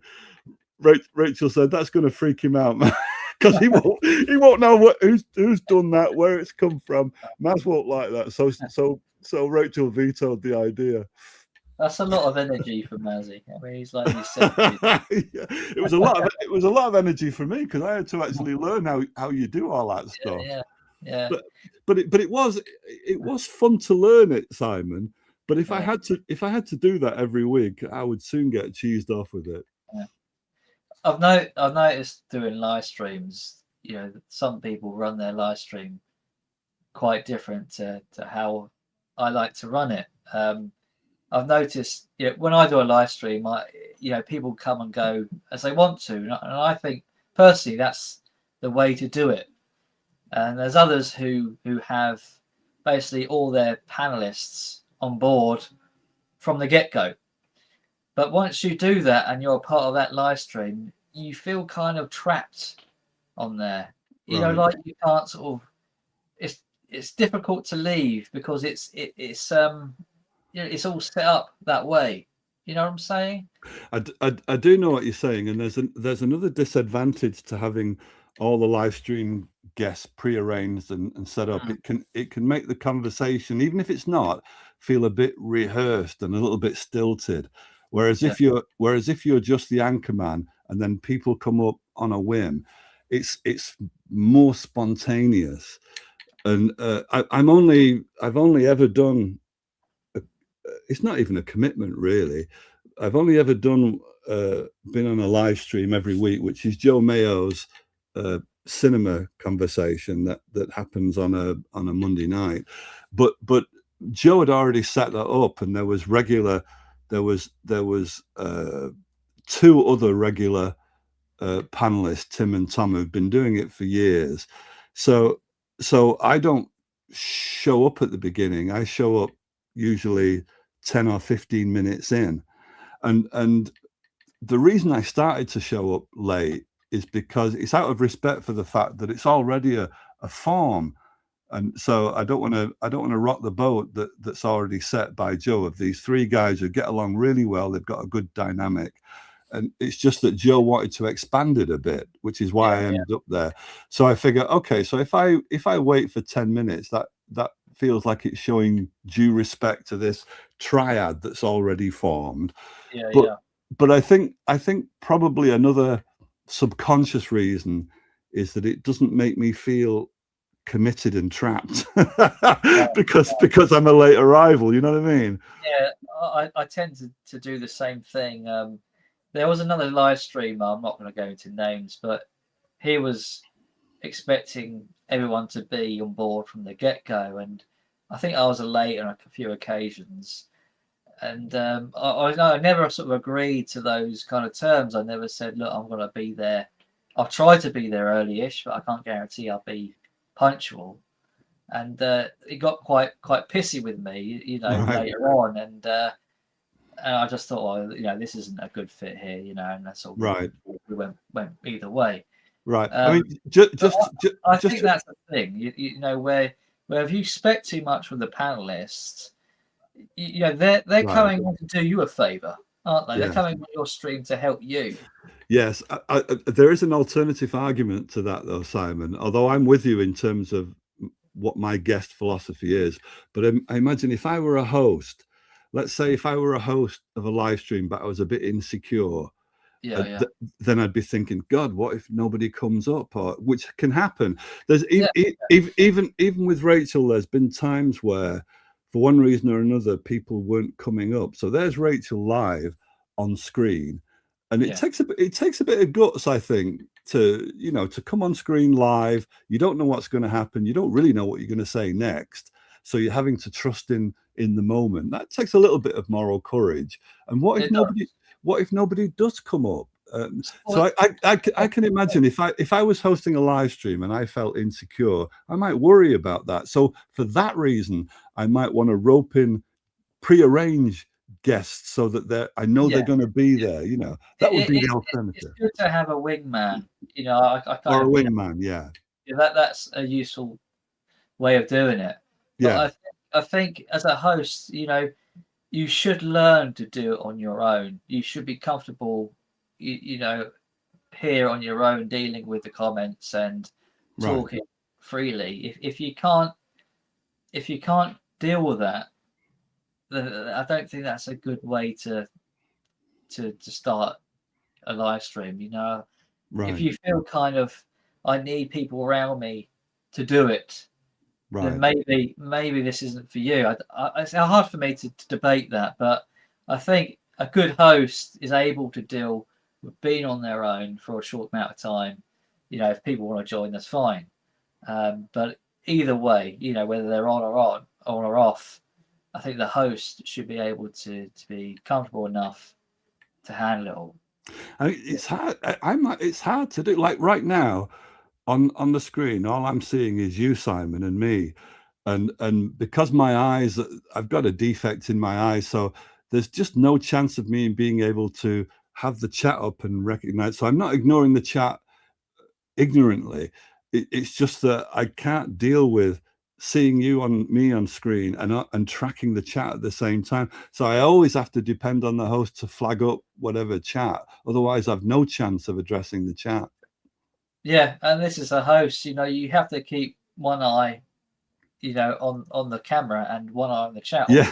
Yeah. So that's a skill in itself, I feel. It is. It's a lot of work. People don't realise, how, but it's not easy. I've got better at it as the years have gone past. But it's not an easy task. Because sometimes, a lot of the time they'll be having conversations between themselves. And you're kind of you're reading these comments and trying to decipher, is that me or is that between people in the chat? So how what's your layout then, Simon? Are you watching the chat and us on YouTube rather than StreamYard? I'm on StreamYard. Yeah. So on StreamYard, are you able to see the chat within the StreamYard screen? Yeah, I can. I can see both. All right, I can't see that. I'm not going to tamper with it either. Otherwise, I might lose the connection. But all I've got is you and me. Are you on your phone or are you on a desktop? I'm on my laptop. Right. Okay. All right. Oh, are you on like a mobile phone? No, I'm on a desktop. So I've got the whole web browser in front of me. Right. Okay. Everything. But I think on a mobile phone it might be different, a different layout, or I have done a live stream on a mobile phone, and it was really, really difficult. Right. Well, Yeah. Fortunately, I've never owned a mobile phone in my life. Really? Yeah. So what happens is, if once I turn off this laptop, I'm off grid. Right. So notifications can't reach me. Nothing can reach me in terms of the internet until I switch on the laptop. And that's another way that I avoid feeling trapped or feeling at the beck and call of the internet, is because I'm completely off grid when I turn off this laptop. I didn't know you would live. I know you said you lived somewhat like that, but I didn't know you were completely shut off to everything. Yeah, I'm probably the last generation where it will be feasible or even legal to be off grid. I think we're coming to a point where there'll be a legal requirement for you to be off grid, so that if certain things are ignored online, you'll be held liable. I think I'm the last of the line for that. So you do kind of pick and choose as of when you want to be, online or not? Yeah. Yeah. And it's demanding as well. I cut down my subscriptions massively when I saw how the live feed. I was swamped with everybody's updates, because I'm not just talking about the VC. I spend a lot of time in the lawyers' YouTube channels as well, where they cover court cases. My God, and they make serious money, some of those lawyers, in hosting, to the point where some of them have given up their law practice because they're making more money hosting YouTube than they did in their law practice. So you tend to get a lot of bombarding of people's updates from the lawyers' channels. So it becomes being on YouTube, which is the only social media I've got. I'm not on Facebook or Instagram or any of that. It's just YouTube. But even just being on YouTube can be really demanding for a viewer. I don't even know what the Unabomber is, Maz. You have to do you know what it is, Simon, a Unabomber? No, I don't. No, you're going to have to enlighten us, Maz. So there's no wonder why you're not interested in doing a YouTube channel then, because you have to be committed all the time to the internet if you're doing a channel, don't you? I will tell you, when I started on YouTube, which was about 10 years ago, I did put up one video, but it wasn't, I can't say I made the video, because my first VC contact, who's a fellow Beatles fan, was Brian Needle Meets Vinyl. And I was mentioning in his comment thread that when the Beatles first did the Free as a Bird piece of music that they got from Lennon and the other three Beatles, put their stuff together, and then they put out a music video. Well, when that first happened, that was such a big deal in Britain anyway, that there was a premiere of the video on Granada television, and it was known it was going to be at this particular time that we were going to see and hear Free as a Bird and the video at the same time for the first time ever. And it was in 94 or 95. It was a big deal across the nation. 95, I think. Right. Okay. 95. And so what Granada did is they made a program for 30 minutes before they were going to premiere the Beatles video. And all the program was talking heads of people who knew the Beatles or who toured with the Beatles, and what this new song meant to them. So it was people like Lulu had a fantastic anecdote that she mentioned, and there were other people who were a bit corny, like Bruce Forsyth, but he'd been a host, he'd been a compere for a Beatles gig, so that was his connection. He'd been the guy on stage that introduced them in one of the gigs in the very early days.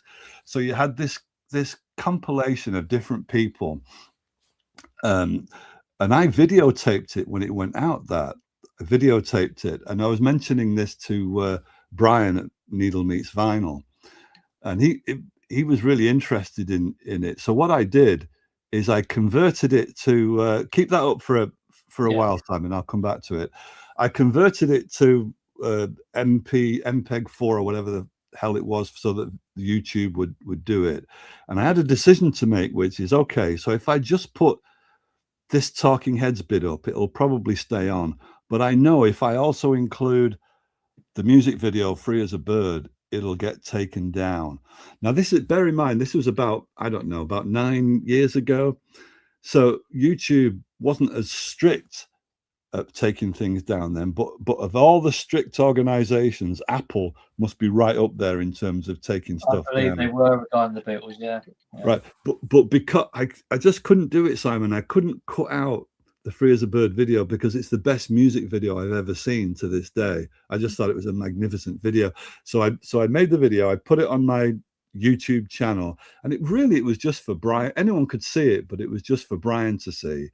And I'm so unconcerned about making videos that I can't even tell you how long it lasted before it was taken down. And I know that since then I've seen somebody put up the Talking Heads part of that video, and I don't know and I don't care whether they got it from me or they had their own copy.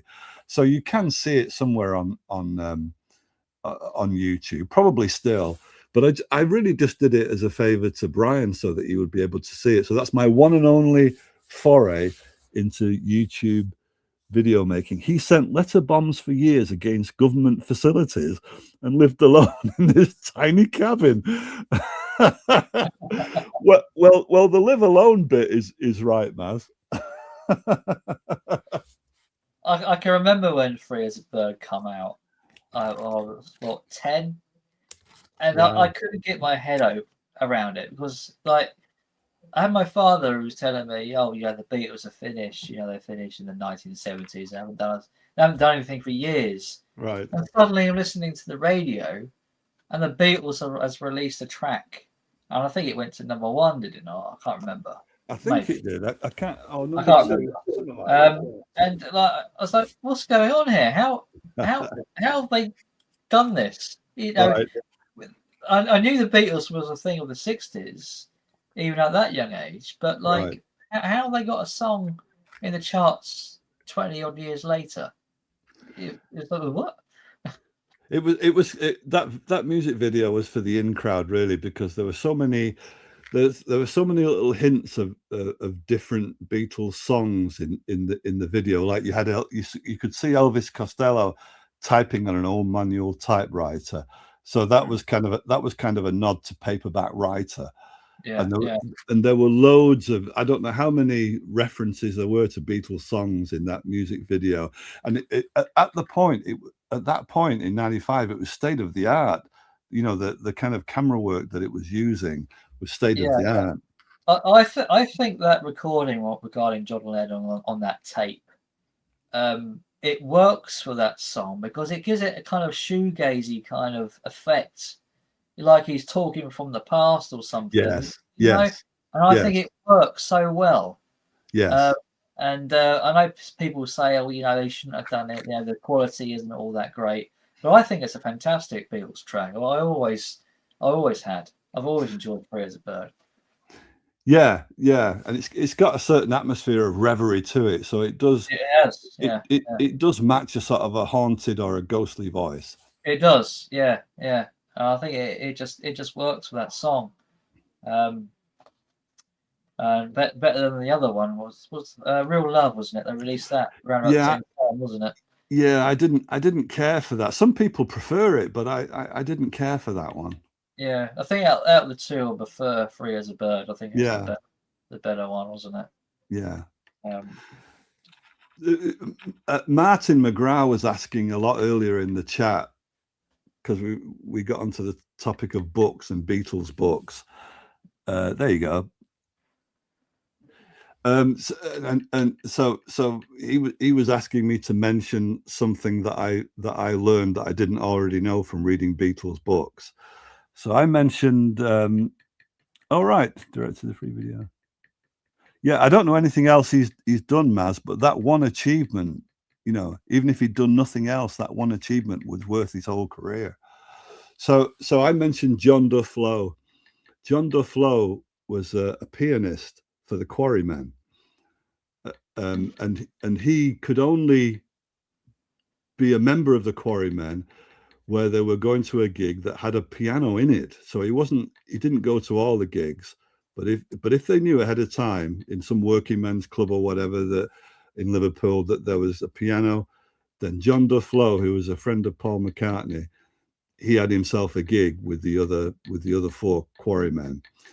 But so this is kind of what I learned by reading from books. You just get really good, funny anecdotes that really happened. So what would happen is, because John Duff Lowe's parents were incredibly strict, so to be interested in, they wanted him to be a classical pianist, even though it's working class lad.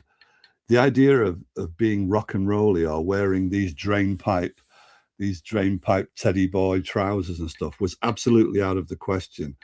So he couldn't tell them that he was going to a Quarrymen gig because they wouldn't have let him out. They were that strict. I think he resented in later years how strict they were. So he had to pretend he was going to visit a friend, and it also meant he had to put different trousers over his drainpipe trousers, and he had to put his teddy boy coat in a bag and sort of slip out the back door without them realizing that he was going to a gig. That was the first thing. And the second thing is, he had to get home at a reasonable hour so that they wouldn't think that he'd been to a gig. And the third thing is, he lived quite way out in the outskirts of Liverpool. So whenever there was a gig to do, like there was a regular gig in Speak, it meant 2 buses. So here was his routine. So John Duff Lowe gets the bus from his house to Penny Lane in order to get the second bus. He nips into Penny Lane toilets. This is his routine. Changes, takes his kecks off, so he's got his drainpipe trousers, and he puts his other coat on so he looks the part for the gig. Comes out the toilets, gets the second bus, and arrives in time to do the gig. But because he's got to get 2 buses home, it means he can't. And in those days, there was no night bus service in Liverpool. So if you missed the last bus, you were fucked. So the last bus for John Duff Lowe isn't the bus he gets from the gig. It's the last bus from Penny Lane, his second bus. So he has to make sure that he leaves early. So what he would do, he would abandon ship before the last song. He wouldn't tell anybody. He'd just fuck off. So it's like it's like Lennon. So it's like Lennon, McCartney, and Harrison would look, for the cue to the pianist, and there'd be an empty piano because he'd gone. So you get, so that's my answer to Martin McGrath in terms of why carry on reading Beatles book when you know anything. You know everything about Beatles legend. There's always something new to learn and always something new to correct where even experts get it wrong. And sometimes it can be just plain fun like that, when you start to realize what was involved for these lads in just going to a gig. Well, even if you're covering the same ground, you're getting something from it, aren't you? You're getting that enjoyment of that particular topic that you have an interest in, Yeah. I mean, people buy books and they read them twice, 3 times, 4 times. Oh, I do. Yeah. Oh, yeah. There is a cycle of replay value, into. For sure. For sure. Yeah. You do notice, a bit like with films, if there's a classic film that you like a lot, chances are 3rd time around, you might notice something that you didn't appreciate the first 2 times. Yeah. I think with films, you perhaps, maybe not all films, but I think generally I find you might need a year or 2's gap after you watch it, Yes, I agree. Yeah. Depending what it is, obviously, it's something I'd be a favorite film. But I think generally you need a bit of time there to sort of, go back to watch it. Yeah. So the 3rd time around, or the 5th time around, or the 10th time around, if you live long enough, you know the plot, you know what happens next. But maybe you start to appreciate how much the film score, the film music actually adds to what you're experiencing that you never noticed first time around. Yeah. The film score is a big part of the movie. Oh, for sure. Massive. A great film has a great score. Yeah. I think. Yeah. I Um, was, I got wise to that.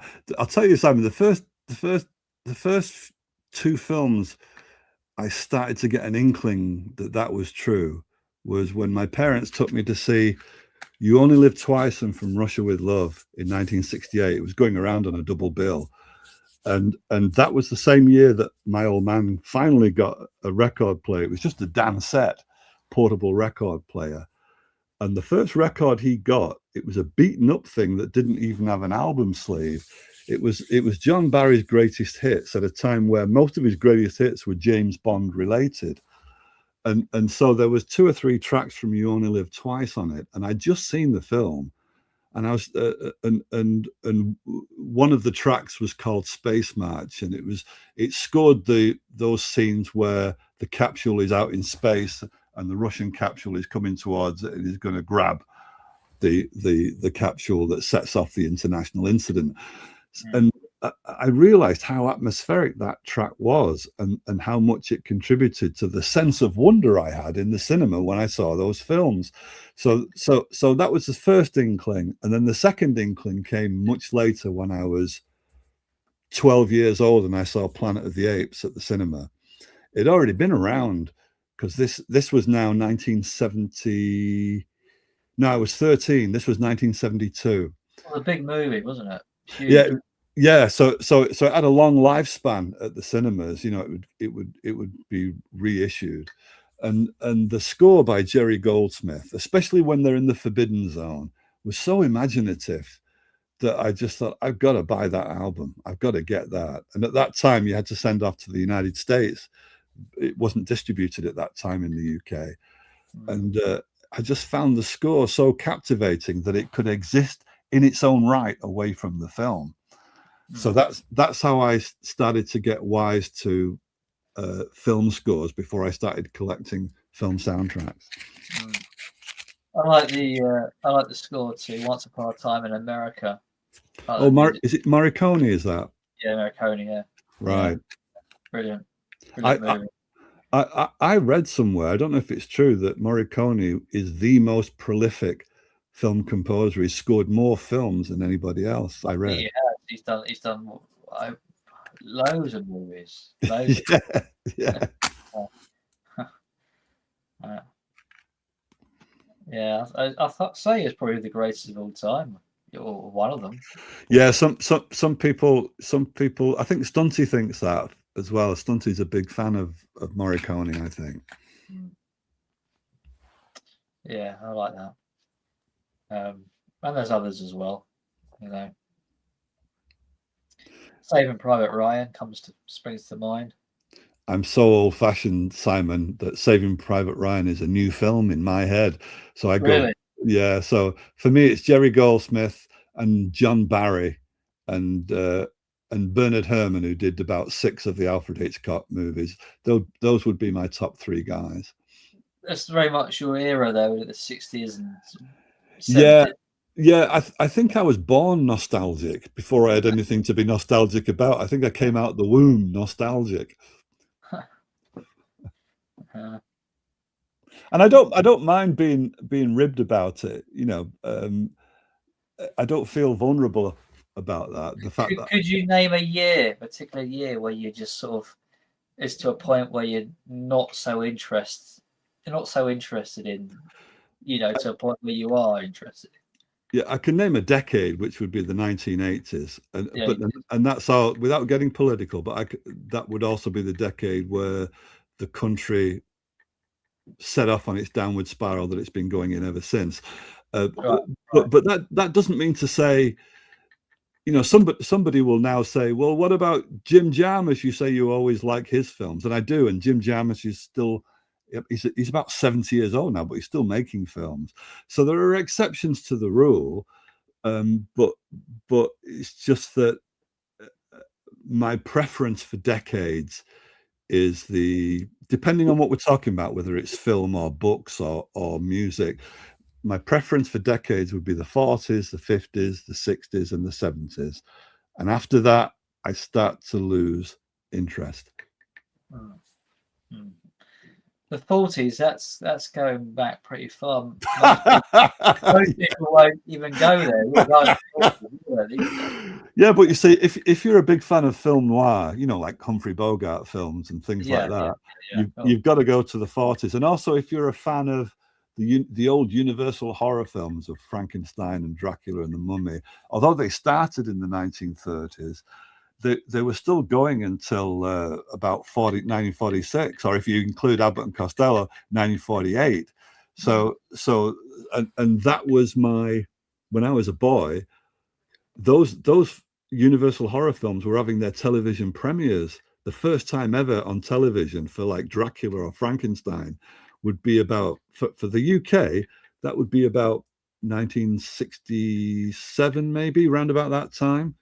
And my old man was nice enough to let me stay up and watch those old horror films. And I'm so thankful for that, because it's still lodged in my head as like a touchstone to my sense of wonder. Right.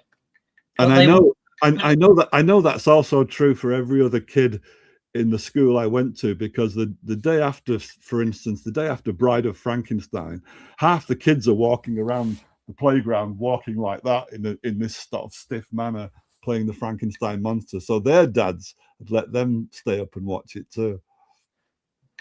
But wouldn't there be less regarding that who can watch those types of movies, because back then they didn't have R-rated movies or that kind of thing in place, did they? So most stuff was pretty much universal for anyone to watch. Yeah. The only problem with it is that I can't remember what my bedtime was when I was, say, 7 or 8 years old, but it would probably be quite an early bedtime, and they would show these films a bit, not very late at night, because back then the channels closed down before midnight. There was only 2 channels on our television set, and they both closed down before midnight. So let's say, I don't know, let's say that those films went out at 10 o'clock at night. That would be way past my bedtime. So it wasn't so much as an R rating, and they never scared me. Those films, the Universal horror film, they just enthralled me. You know, because there was such a sense of myth. Because when one film ended, the next sequel would usually pick up where the last one ended. So they'd have to find the Frankenstein monster, who might be in this ice cavern. They'd have to thaw him out and get him going again. So you get what that developed when you're a child is a sense of myth. That continuity gives you a sense of myth, which fires your imagination. It just opens your imagination wide open. Just talk amongst yourselves while I find an album that relates to what that fellow just said in chat. Just bear with me. Yes, Richard is a big fan of the Hammer movies. Yes, you are, Richard.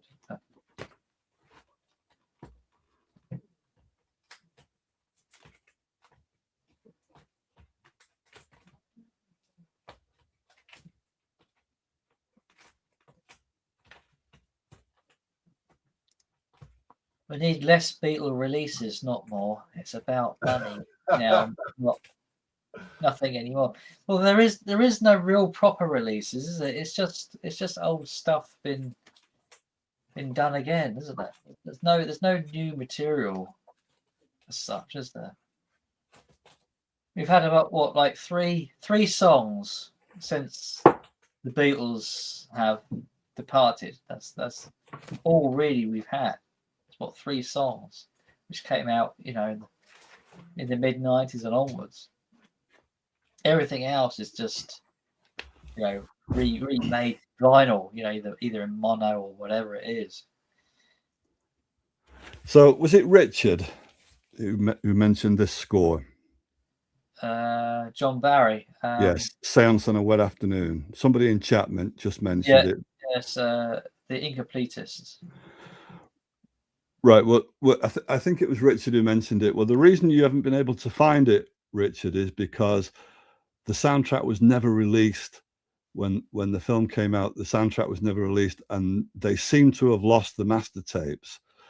but you can get this album now because they've gone back into the studio with John Barry's sheet music. So they've arranged the orchestration as he would want it and put it out in this record. So you can get this now, and I think this was quite cheap as well. And it's quite faithful to the original score. I can't remember. Let me find out what the label is. There you go, Quartet. So I don't know if that helps at all. Let me get it the right way around. Is that the right way around? That's it. Yeah. See it. Okay. So there you go, Richard. There's one to aspire to, and it feels like I don't think it's 180 grams, but it feels quite thick to me.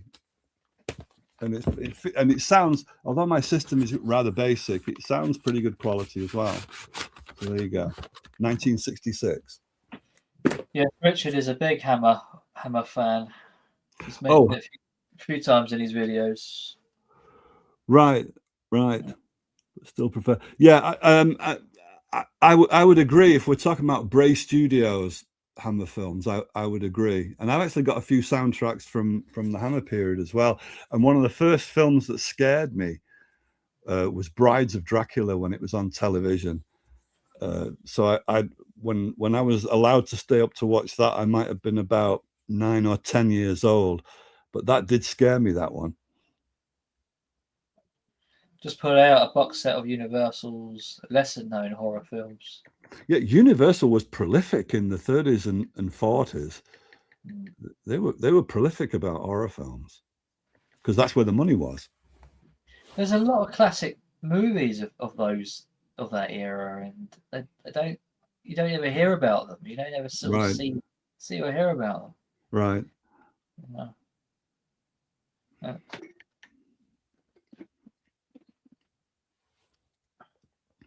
John Carpenter's soundtracks never fail. Genius with when it comes to electronic music too. Yeah, one of the YouTubers I've watched for many years is a guy in Liverpool, but with Scottish ancestry, and his channel is called Kilt Man because he always wears a kilt. He's known around the community. When he goes to work, he's in a kilt. When he goes to the pub, he's in a kilt. So they call him Kilt Man. And his channel is mostly about films. And he's a great monologuist. He never does live streams. They're all pre-recorded, and it's just Kilty talking to camera after he's had a few drinks, and he's just a lively, wonderful eccentric. He's about 10 years younger than I am, and I can see why he appeals to you. Yeah, well, and he's a big. He's not old-fashioned.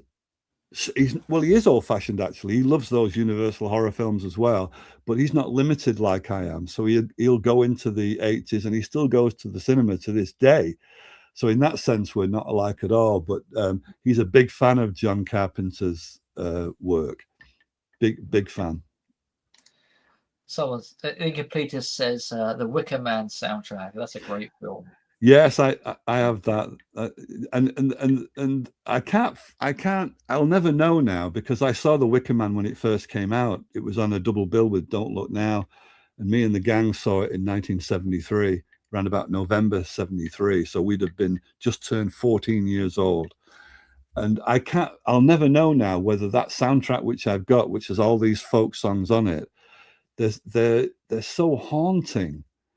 But I don't know because my memories are of the Wicker Man, so it's permanently fixed to those memories rather than being an album in its own right. Like if I'd have just come across those folk songs, would they just sound like naive and charming? But actually, they're very haunting to me. But I think that's because of my memories of the film. None of us. There was about 6 of us who went to see that film. And we definitely knew what to make of Don't Look Now, which we thought was a better film, because that was a horror film. But we didn't know what the hell to make of Wicker Man. It wasn't quite a horror film, and it wasn't quite a murder mystery. It's more of a cult movie, isn't it? I'd say. It is. It is now, but at that time, it had no reputation because you couldn't categorize it. Yeah, not only because it was new, but because they buried it as the B picture, because the distributors didn't know what to do with it. So they had Don't Look Now as the main film with Donald Sutherland and Julie Christie. So that was a sure bet. And they just buried it as the B picture to it, even though Christopher Lee was in it. We came out of that cinema. I can remember us to this day coming out in a chilly sort of November night. What the fuck was Christopher Lee doing in drag in the long wig, skipping about down the country lane? We couldn't figure it out. It's a bizarre movie, isn't it? It's yeah. We were all Philistines, so we liked it because Britt Ekland was naked for a moment in time. So that's really all we could make of it. But Don't Look Now, that was really weird and scary. That was the payoff. Yeah. We've got here, I never understand the fever about Beatles. It's okay, but it's not my cup of tea. I love the Beatles. I love their albums, but I do get bored of people talking about them very, very quickly. It's like almost when they show an album, it's almost cringeworthy to me, because it's just like, I love them, but I don't want to be hearing about them because I just think it's too much. It's a sensory overload, Well, there are things about the Beatles that still haven't been said in discussion. It's a bit like Dungeon Lane. All the videos that have been put out in Dungeon Lane, and of course I haven't seen all the videos, but there'll be things to say about Dungeon Lane which still haven't been said, and likewise the same goes for the Beatles. But so what tends to happen on Beatles channels is you get the same information regurgitated 1,000 times, but there are still more things that are interesting about the Beatles that are seldom discussed. But when you get a comment like that where somebody's basically saying, well, they're okay, but I'm not that into them, the only thing you can say is, okay. It's lethal to try and talk somebody into liking the Beatles if they're not that asked about it. You just have to accept that their tastes are different. Yeah. You can't really talk anyone into anything if their mind's already made up about it. 50 years after they were out. What chance do you have? Yeah, and it's fair enough as long as they're getting something out of some other kind of music. It's fair enough. Well, that's it. There is so much other type of music out there, isn't it? Other than the Beatles, which I mean, like, I know people talking about Dungeon Lane, but it doesn't really interest me. That what Paul McCartney's done, or what he's doing. Right. Maybe in a few years' time, I'll probably go to it and have a bit more kind of enthusiasm. But for now, I just think there's other music around, which is probably going to be better than anything he's doing. Right. I just I have to do it on my terms. I can't. Of course. I can only digest certain things in my own time. I'm not one of those who has to buy it immediately as soon as it comes out. I'm quite happy just to sit back and wait, and look into it later on. It's just the way I'm made, I suppose. Okay, part of this is just a part of my take on the Beatles, and this isn't trying to convince anybody else. I'm just saying part of what I get out of it. So if we just pick one of them, Paul McCartney, he's a genius, and so when I see, if we're lucky enough, like with Dungeon Lane, if you're lucky enough to get the lyrics, and although it's not first draft that you're looking at, when that fold out sheet, it's a draft where he's not quite ready for recording yet. So what you're getting is the lyrics, but certain words crossed out and other words inserted. So what you're able to do there is try to track his mind, the free associations that he's making to come to the lyrical conclusions that he comes to. And that's a big payoff for me, trying to get in touch with somebody else's genius. Since I'm not a genius, our only chance of being a genius is to live it vicariously. And that's the way you do it, is you get so absorbed in somebody else's creative process that you can sometimes reconstruct the steps that they took to get there. If you've got enough clues, like amendments on a lyric sheet, and that captivates me. But if you're the type of person who thinks, Paul McCartney's overrated, he's done to death, he's not that big a deal, a lot of his music is trite, just poppy stuff to get the money in. If you think that, then you're not going to get that same captivation, not from McCartney. You might get it from somebody else that you admire, but that's what I'm trying to do. I'm trying to commune with genius. Yeah, I get what you're saying, but I don't have no interest in doing that. I just want to, as a casual listener, just listen to the music and see if I like it or not. I'm not trying to sort of like try to get into his head and this kind of stuff. But, yeah, I don't know. But each to your own, and I'm sure a lot of other people, agree with what you're saying.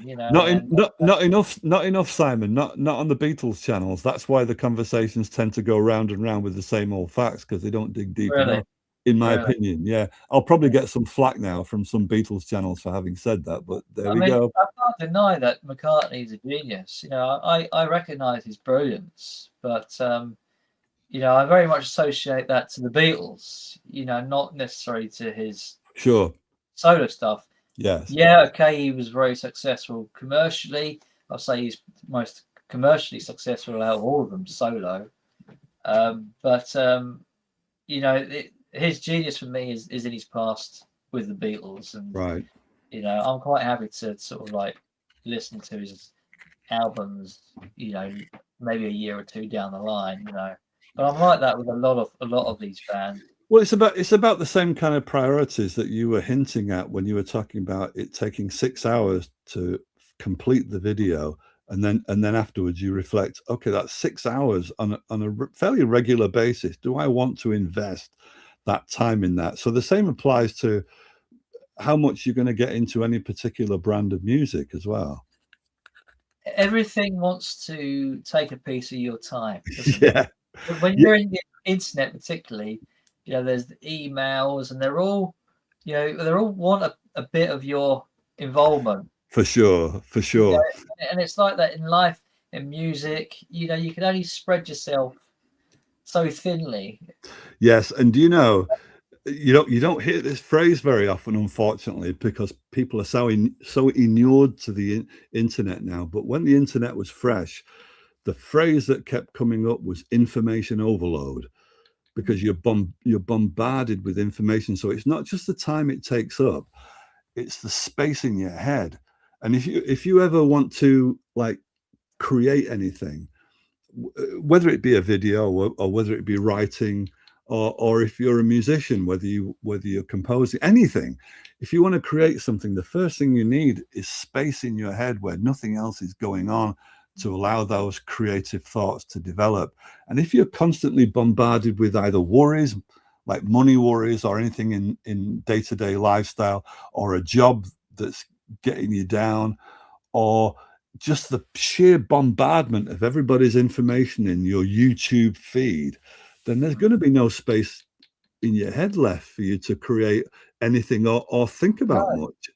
And the other thing when you're doing a channel, when you're doing videos, when you're doing live streams for hours, is that you're talking about music and how what your passions are regarding music, but yet you're on here on a live stream just talking about it. You could stop and go listen to music. I mean, how contradictory it's crazy. Well, if Maz is still here, Maz will know that observation, because sometimes he gets slagged off by the fact. Hi, Archie, but he gets slagged off by the fact that he talks about all these albums, and so the comeback always is, where do you find time to listen to all this, Maz? So Maz knows that argument of old. We all can relate to it, can't we? People are involved in this little domain. So Grass says, Simon, you won't like DL. It's good for Paul at this stage of his career. which doesn't mean it's actually good. It's not. I can kind of accept that, what you're saying there, and that's kind of how I kind of imagine it probably would be, So even though I'm wearing this shirt, in the interest of democracy, I've got to let that comment pass. You see. But you're of an older generation, so it's different. It is different. And I feel that McGrath is more my age. Yeah, and I feel old as well. I was an old-headed baby.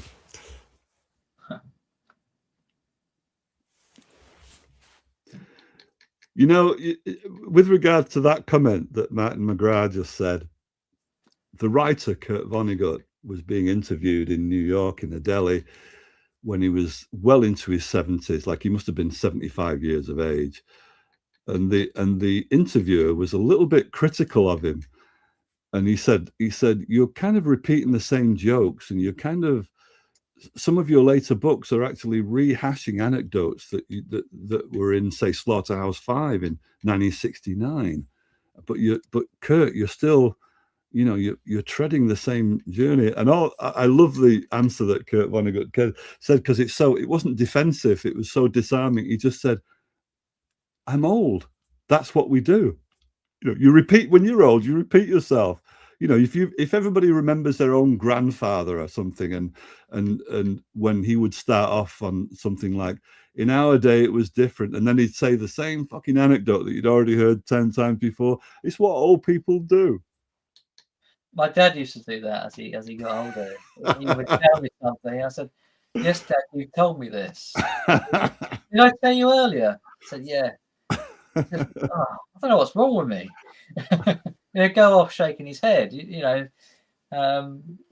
just get used to it, don't you? Yeah, and I'm of that age now where I'm doing it as well. And when I was like a teenager or in my early 20s, and I was stuck in a conversation with some old duffer, especially one of those that I am now, where sometimes the memory won't come back to me. So half the conversation is, oh, what's his name now? Now, wait a minute, it's on the tip of my tongue.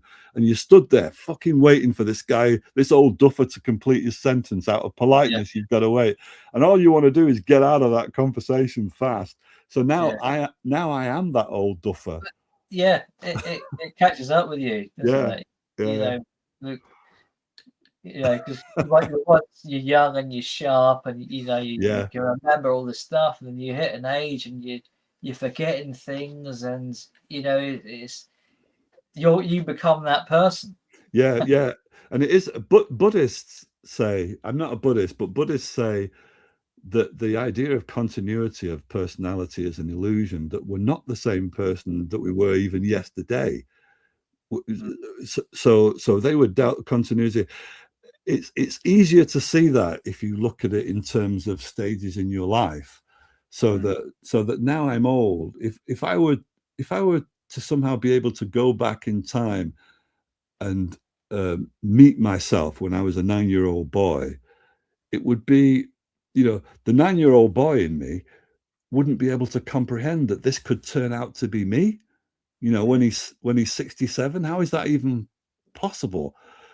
So this idea of continuity down the ages is open to question about how much we are the same person, in essence. Would you say that you've changed in the last 30 years? So has your interest changed in the last 30 years, or has it always been more or less the same?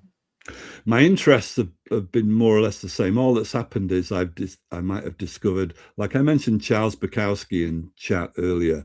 I didn't discover Charles Bukowski, the writer, until maybe 20 years ago.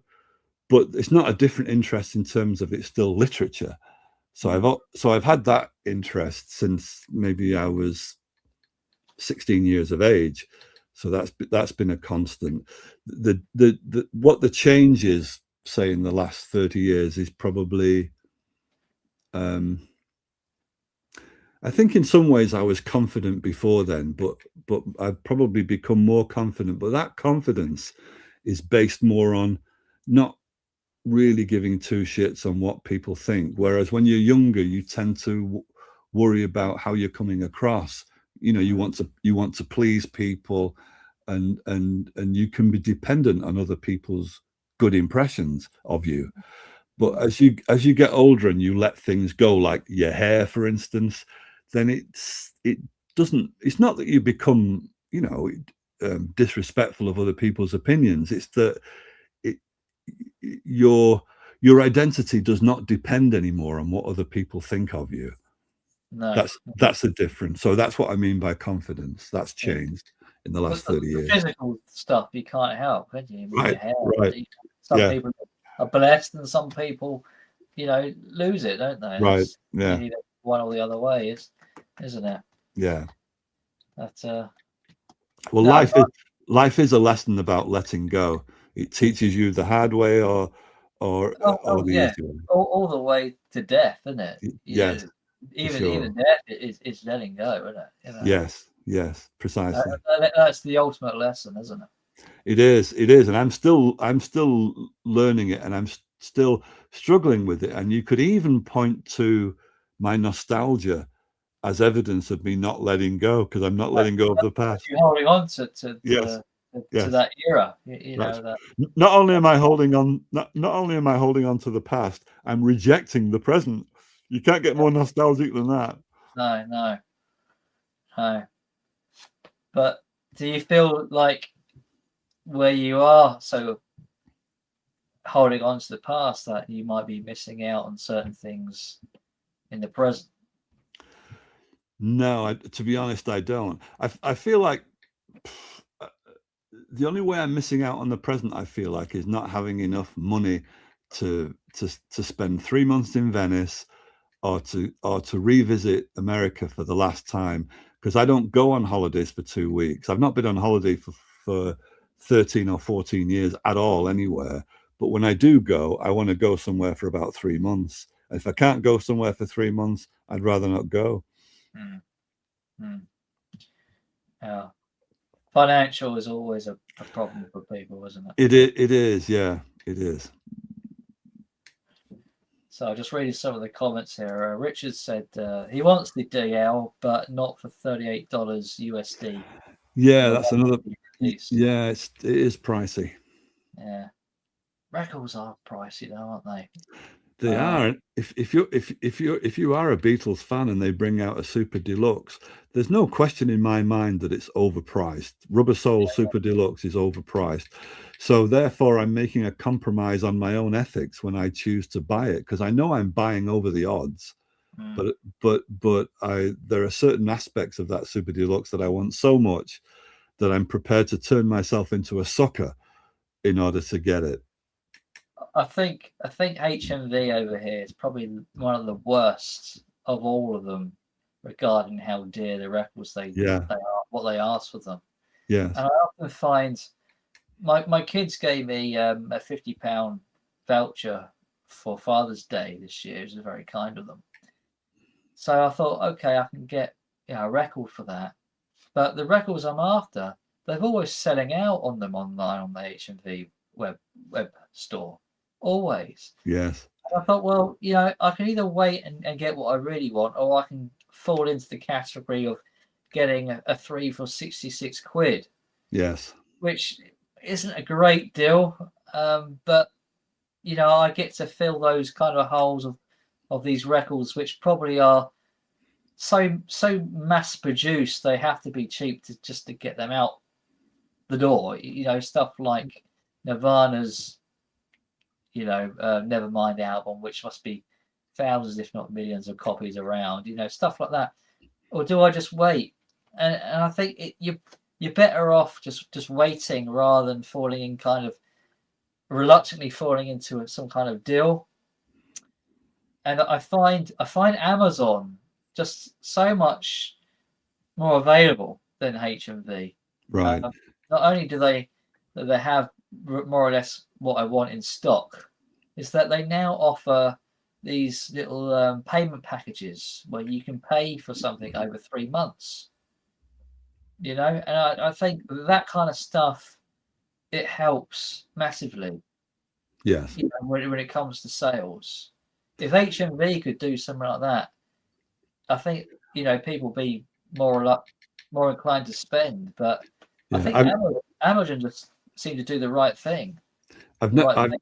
I've not shopped at HMV or any retail record shop for about 25 years, but there was another Brit in the VC. It might have been Rob Walker or somebody else said what you said, that HMV is the priciest of the retailers Yeah. out there. Oh yeah, yeah. Mm. Notoriously expensive. I mean, I've always thought they were expensive, but like in the past, I was buying CDs, so they were that little bit cheaper. With records now, you're looking 25, 30, 40, 50, 60 odd pound for some of these records. And, you know, I don't see how they are so highly priced Right. when Yes. Amazon was selling them for Yes. a lot less. Right. Right. So overinflated. Mind you, there are some videos that I appreciate where let's use Maz as an example, where Maz can afford something that I can't afford, but I'm curious about it. So Maz did a video about George Harrison did this massive box set. I think it was All Things Must Pass, and it came in like this treasure chest. And there was garden gnomes as part of the accessories that you could stick in the garden, like stuff like that. And so Maz did this video on it, and there was no way I was going to buy that, and there was no way I could afford it. But I enjoyed watching the video because I was curious. I wanted to see what was inside it, and I might decide in my head it's either worth it or not worth it. But the only way I'm able to decide that is if somebody shows it, you know. It's so what you get on his video is him interacting with this George Harrison massive box set. So I didn't feel, I tease him sometimes about money, but I actually didn't feel envious or jealous because I can't afford it. I got something out of the video because at least I'm able to see what's in it in the package, you see. It's all about the garden. But it's good to, you know, it's good. Sometimes it's just good to see that, and that's enough. You know, it's enough to be able to see what's in it, and that's enough. You got a question here. It says, 4D, what's your thoughts on Beatles loony listening to Yoko and Beatles kids music? I'm not quite sure I don't know what you mean by Beatle kid music. No, I don't know that. If I simplify the question, I know it's not exactly what the question's asking, but because I don't know precisely what the question is asking, I can pick part of it, which is Yoko Ono. What's your opinion on Yoko and her music and her? Well, the first thing is she's not avant-garde. She's using Dadaist philosophy from the 1920s and situationist philosophy from the 1950s. So even when she was doing it in the 1960s, she wasn't avant-garde. She was retrograde. Beatles Offspring he's talking about. Right. So Yoko was retrograde. So as far as her music goes, her art goes, she's not avant-garde, and in my opinion, she's not particularly creative either. She had one or two conceptual ideas that were interesting in passing, and that's it. In terms of whether she broke up the Beatles or not, no, she didn't, but she didn't help. And I believe that her presence, through anecdotes of people who were there, I believe that her presence was sometimes antisocial to the point of being sociopathic. So she definitely didn't help. But I think maybe the Beatles would have broke up, if not in 1970, then round about 72, maybe, that they would have gone their separate ways anyway in the end. So it's not fair to say that she broke up the Beatles as if Alan Klein didn't have anything to do with it and you put everything on her. I don't think that's fair. As for the Beatles children's music, the only person I know anything about is Julian Lennon. Remember, I'm old-fashioned, so I'm not up to date with the Beatles kids. I only know of Julian Lennon's early work, which was okay. It was okay. You know, it's not equal to his dad's work, but that's the millstone around his neck. But I thought it was okay for what it was. I think John Lennon was incredibly brave to let Yoko in on his solo efforts. Either that or weak. A week, yeah, either that or week. Yeah, because And, I think his dependency on Yoko Ono was a sign of his weakness. Mhm. So there's a famous song he did called God on the Primal album in 1970. And it's a bit like Descartes in philosophy. He starts to go through all the things he doesn't believe in. So he doesn't believe in Kennedy. He doesn't believe in Zimmerman, in Bob Dylan, all these old heroes. He casts them aside to find out what's left. And the climax of it is saying, "I don't believe in Beatles," and then the next line is, "I just believe in me." He must have. So bear with me, Simon. So that last line, "I just believe in me." Okay, so he's reduced it to, "I think, therefore I am." But no, that isn't it. He then adds Yoko and me. So he's still got a crutch. All right, his crutch isn't the Beatles. His crutch isn't Bob Dylan. His crutch isn't Kennedy. His crutch isn't Buddha. His crutch isn't Jesus. What's his crutch? Yoko. So he's still dependent. So I saw that as and I don't think John Lennon would want me to see it this way, but I saw that song as an honest admission of his failure not to be able to stand on his own 2 feet. And I'm not knocking the song. I think the song is a masterpiece, but the psychology I read into it is that he was independent, codependent actually with Yoko Ono. He just exchanged. What he did is he exchanged one dependency, the Beatles, who managed his life, to another dependency, Yoko Ono. The honest person would have turned around to Yoko Ono and said, "Look, I love you, but you can't sing. I don't want you on my album." So he must have bullshitted this lady. Well, I don't know what he must have said to her, but like, to have her sing on his albums, that's like I said, it's either incredibly brave, or like you said, it's incredibly weak. I'm more inclined to think he didn't tell her the truth. He didn't. Which it probably would have upset her. Let's face it. It would have been a slap in the face if he was said, "Look, you're terrible," Or if you're so besotted, like I can remember those periods early on in being in love where. And he was besotted, wasn't he? Yeah, where everything a woman does is just beyond reproach, because you're so heady, high in the sky on love, that the person you're in love with can do no wrong for that halcyon period. So maybe Lennon had this prolonged period of being infatuated. Although I also don't buy into the Lennon Ono myth. Maybe it was guilt. Maybe it was guilt. Because he didn't treat her very well, did he? Let's be honest. Right. Yeah, I think his bad treatment of women preceding Yoko Ono, including assaults on Cynthia Lennon, I think there was a lot of guilt there. I think with Yoko Ono, he was learning to be more respectful gradually, if only because she wouldn't put up with his bullshit for very long, and I think that she had, at least by 1974, I think that she had the upper hand.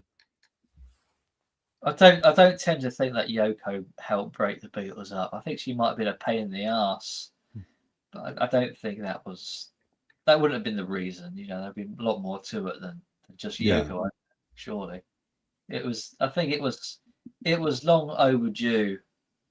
I think they could have broken up maybe a few years before they actually did. Yeah, they could have broken up in 66, but they could also have broken up in, say, 75. It's the only reason why you might think that if they'd have gone on into the 1970s, they would have outlived their sell-by date, is because they're so connected to the 1960s. Both in our minds, they're connected to the 1960s, but also in terms of their progress, that what was happening in the 1960s was a cultural renaissance. So you would get one artist inspiring another artist. So the Beatles would hear the Beach Boys, and it would force them to raise their game. So there was that call and response going on that was very much a part of the busyness of the 1960s. And in the 1970s, that started to dry up a bit. Yoko had a song where she's flushing the toilet. I can remember I had a tape of John Lennon, and the B-side was "Beautiful Boy." There's two versions of "Beautiful Boy," Right. but this version I had on this cassette was awful. It was terrible. Right. And it's Yoko screaming, which she isn't really screaming. It just sounds so bad. Right. And I think it's only on this cassette, on this B side. I don't recall it being anywhere on any album. Right. So even maybe John thought it was, it was crap. I don't know. I mean, there is one form of aesthetics that I don't subscribe to, which rates highly the ability to make people uncomfortable, to the point where people say, well, if the art is going to be meaningful, it should challenge you. They use the word challenge. It should make you uncomfortable. I don't buy into that, but that's some people's justification for some of the kind of music that Yoko Ono made, that it should confront your insecurities and so forth. I can see you're not impressed with that argument either. Well, yeah, I love that anecdote that Yoko stole. I'll tell you, I love that anecdote so much, which happened during the Abbey Road, the making of Abbey Road. So it happened quite late. It wasn't the White Album like I originally thought. I love that anecdote so much that I did research into what type of biscuit it was. But the anecdote is, Simon, is that they're all in the studios, and George Harrison is in the control room talking with George Martin about part of the mixing, and he happens to look out the window down, and he sees Yoko Ono stealing one of his chocolate digestive biscuits, and he goes apeshit because she didn't ask. So he lost his temper, which seems like a massive escalation, doesn't it? All she's doing is taking one of his chocolate biscuits off the piano top. But obviously there's a lot of history behind that, and that's like the last straw of a woman who's taking liberties in the studio, who he thinks shouldn't be there in the first place. But it's so funny. It's a great anecdote. And when the Abbey Road Super Deluxe came out, I said that one of the extras in the box set should be like a half-eaten biscuit with Yoko Ono's bite radius sort of manufactured around the half-eaten biscuit. That should have been one of the extras. It's exactly how I would describe it, Richard. The voice of a cat with its tail caught in a pencil sharpener. But at the same time, although I agree with that, just like I had to do with the chap who could take or leave the Beatles, you just have to accept that their taste goes a different way. So sometimes you do come across people who value Yoko Ono's music. So in the end, I wouldn't want to talk them out of it necessarily, unless somebody puts me on the spot about my opinion. It's better and easier to just let them go on liking Yoko Ono for whatever they can get out of it. What's your take on John Lennon? Obviously, there's two sides to John Lennon. He's obviously he's a troubled person. Always has been. Oh yeah. From all the anecdotes I've read, he could be a bastard. So I think John Lennon. I'll say he was. I would agree. I'll say he would. Yeah. But he could also be sweet as pie. So I don't think it's an either or. I don't think when he was being sweet that was a con. I think it was genuine, but it wasn't. It wasn't the whole of him. And just like when he was a bastard, that isn't the whole of him either. But that was a part of him. There's certainly two sides to him, isn't there? Yeah, and he's more honest than most. So whatever whenever he's in an interview, whatever he's into at that moment, whatever the latest obsession is, he'll be obsessing about that. And he's more likely than most other interviewees to admit his wrongdoing. So he's quite a transparent fellow, which takes some bravery to be like that. And I believe he tried to sort of fix a lot of his undoings of the past. I think he tried to make it work with Yoko, and I think he tried to, be a dad to his children. I think he kind of realised, where he needed to try and improve things. And I think he did achieve them towards the time that he died. To a degree, I'd say he, with regards to Julian, I'd say he did and he didn't, and that the compromise came through his relationship with Yoko Ono, which I think is part of his weakness with regards to how he behaved towards Julian Lennon. I mean, I like John Lennon. I think sure. He talks his truth. He's honest, doesn't he? And I think that's a good quality. And at the time of doing that, in that 60s period, it was quite controversial because people weren't used to that. Especially in the States. Anything regarding religion or anything like that. The comment of Beatles being bigger than Jesus. It just got out of hand. It's just a throwaway comment taken so seriously. Yeah, he did think outside the box, and he thought outside the box that was labelled the Beatles as well. I think he was the first of the four to think outside the box of the Beatles as a band in terms of his own identity. I don't think he was the most talented of the group. I think his talent progressed later on, with the Beatles. But I think in the early days, I say it would have been McCartney, would have had all the talent, and John would have learned later on, and became to his stature, which he later came to, as of George Harrison, a bit later. Yeah, I think McCartney overall was the most gifted out of all the four of them. Yeah, I do. Yeah, I do.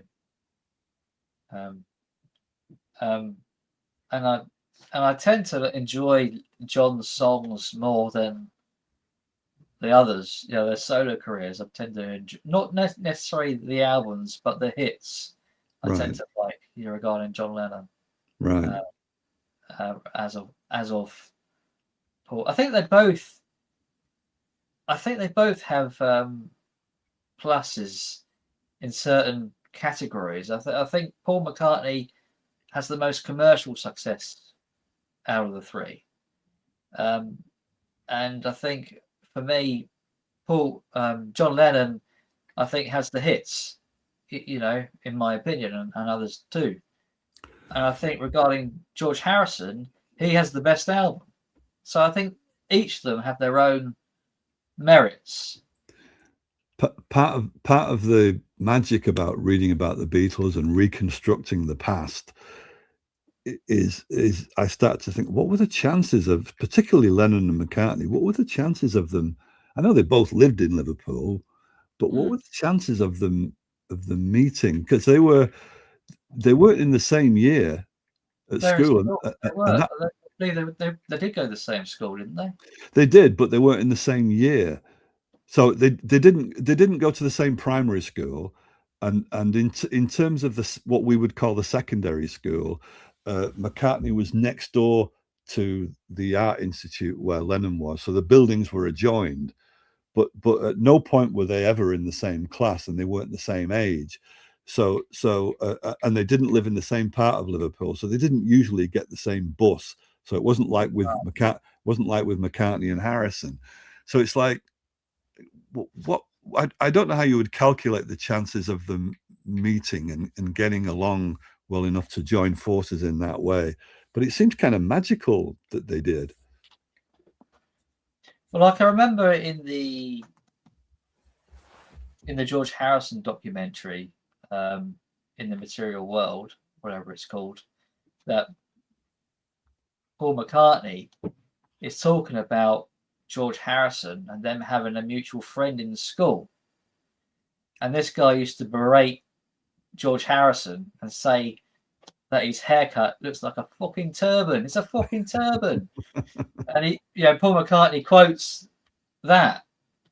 So Right. I was always under the influence that they were in the same school, maybe different years, but Now, if we're talking about John Lennon and Paul McCartney, they weren't. If we're talking about George Harrison and Paul McCartney, then by the time they went to Liverpool Institute, they were in the same school.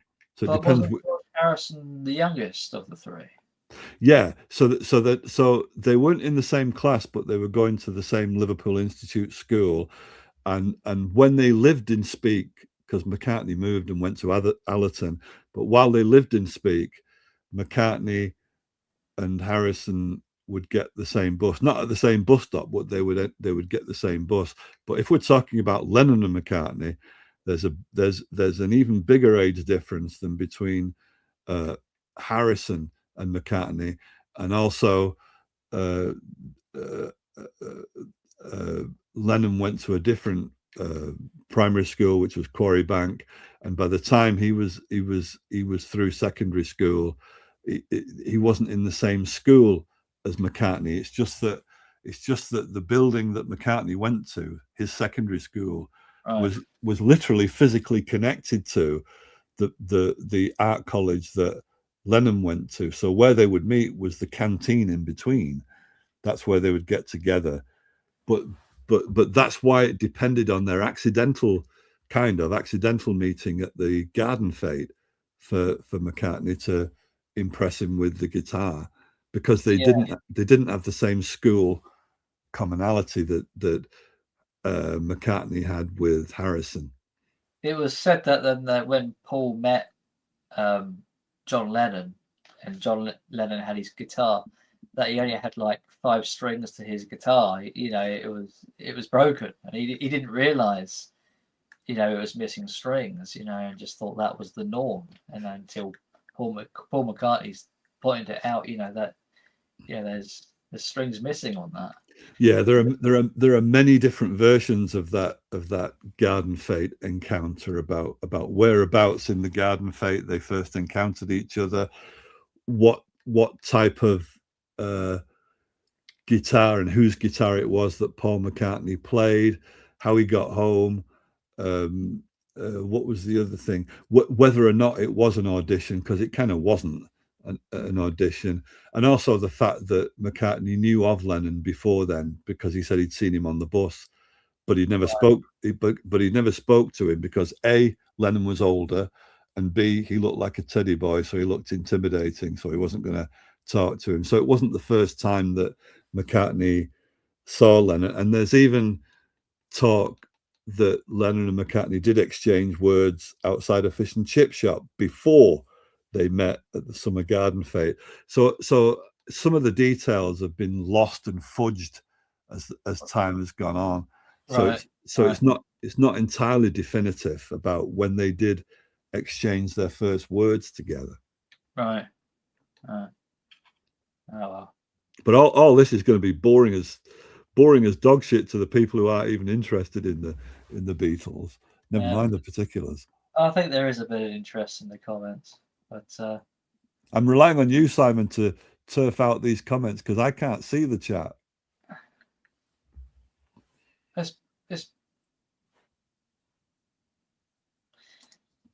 You don't think McCartney has any talent? I don't know who this is aimed at. That might be somebody else in chat, I would think. This is it. I think a lot of the time they are talking to themselves. Yeah, and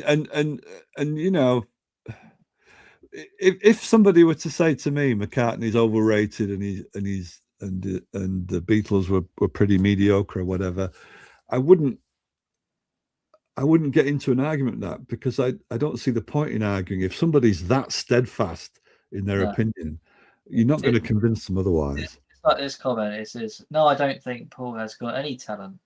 None of his songs inspire me lyrically. It's failing." And Right. So, that's fine. You know, that's right. what it is. Yeah. So the one bit I'd focus on in that comment, if you keep it up, I'd ignore everything else because it's not my view.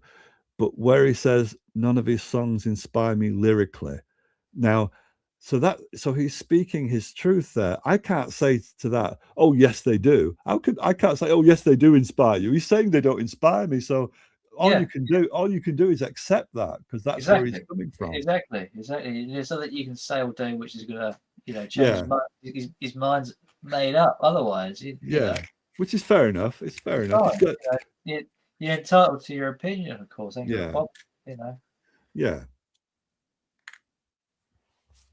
the talentless writer of Letty.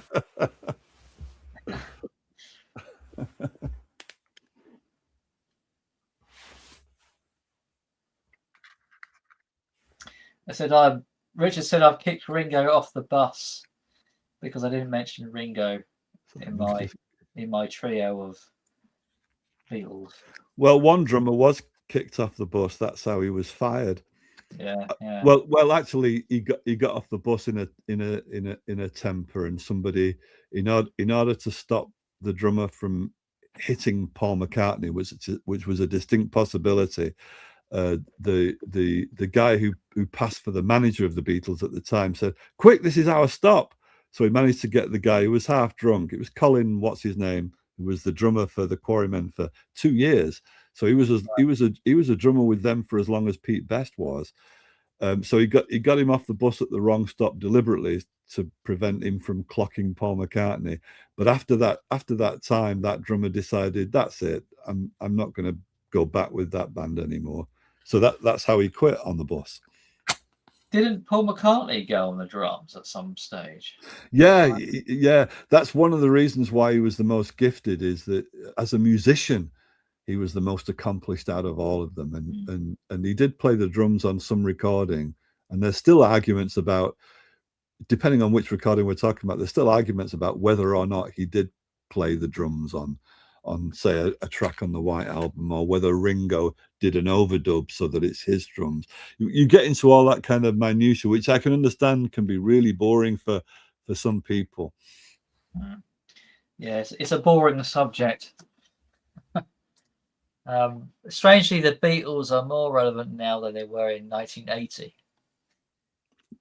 Do you know, there's real truth to that as far as the UK goes, because I can remember in the 1970s, the Beatles were also Rands.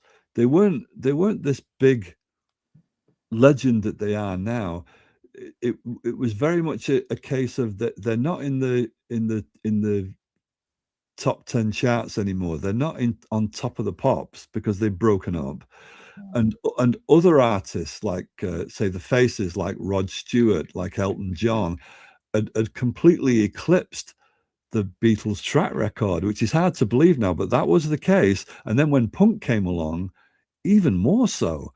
So it was kind of embarrassing to admit that you like the Beatles at that point. And Paul McCartney's solo work especially got a lot of aggro from people who thought, singles like Let 'Em In 1976, it was just so twee, so cute, so without rebellion, that no self-respecting teenager would put up with that in the 1970s. So Rob's right. They are more relevant now. They're more respected now in this country than they were in the 1970s. I think in America in the 1970s, the Beatles managed to hold on to their respect. I don't think the youngsters in 1970s America were that aggressively against the Beatles as the UK lot were. Yeah, I can remember sort of like being in school, and if you'd sort of like admit to like you liking the Beatles, you'd get punched for it or something like that. Because it's such an era, or so far, in the 60s, so far away from present day. So what was What? that decade, Simon, when you were at school and that was the case? What was That your would be decade? in the 90s. Wow, even the 1990s, You right? know, even when they had those singles which were released, you Right. know, because I just think Beatles was considered so old hat. Yeah.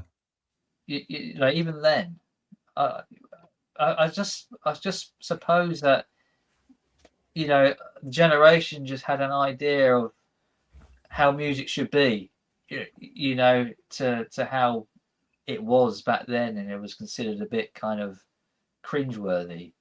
Right. Even though the Beatles are a fantastic band, and Mm. you couldn't you can argue otherwise. But as your kids, you can't argue with logic with some kids, because there's just there's naivety there, and they're right and you're wrong, and it's just well, you do you, I do me. And there's a lot of peer pressure with not just kids actually, with adults in terms of and it can be quite tribal in terms of which band you like and which bands Yeah, you reject. yeah. I mean, you used to get roasted in school, didn't you?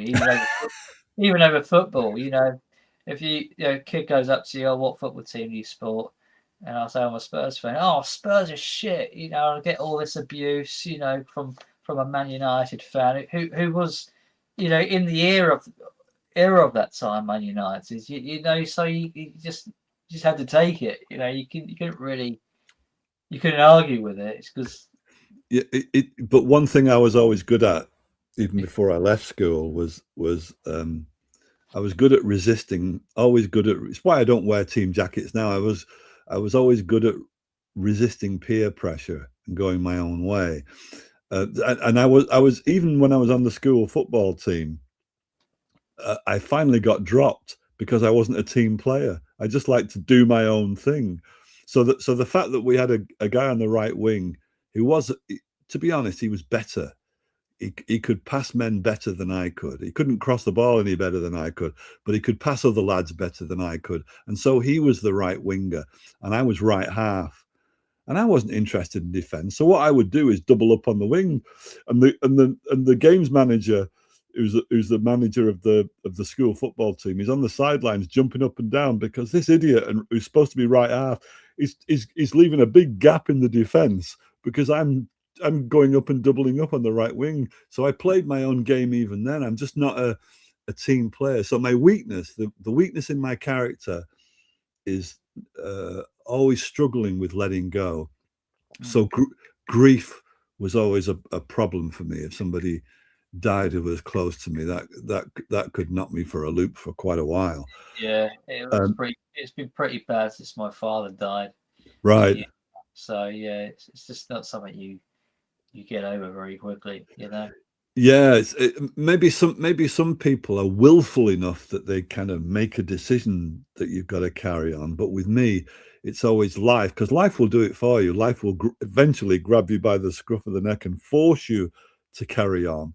And Mm, that's what life has always had to do with me. It's like I lack the willpower to carry on. mm, So that's my weakness. But I don't have a weakness in terms of resisting peer pressure. I've always mm. been good at that. I think that's a thing where it comes to doing a YouTube channel. Is that people watch your videos, but they don't know what's happening in the background. They don't Sure. know what's happened in your past. They just see the video, make a decision, a snap decision. Yes. Okay, people that know you might have an idea. Yes. Like some of the people in the chat who know me. Well, But that's but that's you know, part of the moral courage you have in making a video, or showing up on a live stream, is because you're going to get people who prejudge you based on some snapshot thing you said, or you might just remind them of somebody in their past who they didn't like, and they mm, so they project that dislike onto you, and then you're the scapegoat for whatever went wrong in their past with that other person. So when you make a video where you yourself are on camera, or mm, in a live stream like right now, it does take some moral courage, because you're does. you're open to all kinds of criticisms, just or unjust. Exactly. Yeah. And so I understand. I understand and accept and think it's very valid. All those people in chat in all different live streams who never come on stream. I think that's a rational decision. The only time I get angry is when people who never come on screen criticize, take pot shots at people who are on screen from that anonymous, invisible position, because that's sheer cowardice to do that. I don't think people realize what it entails until you do it yourself.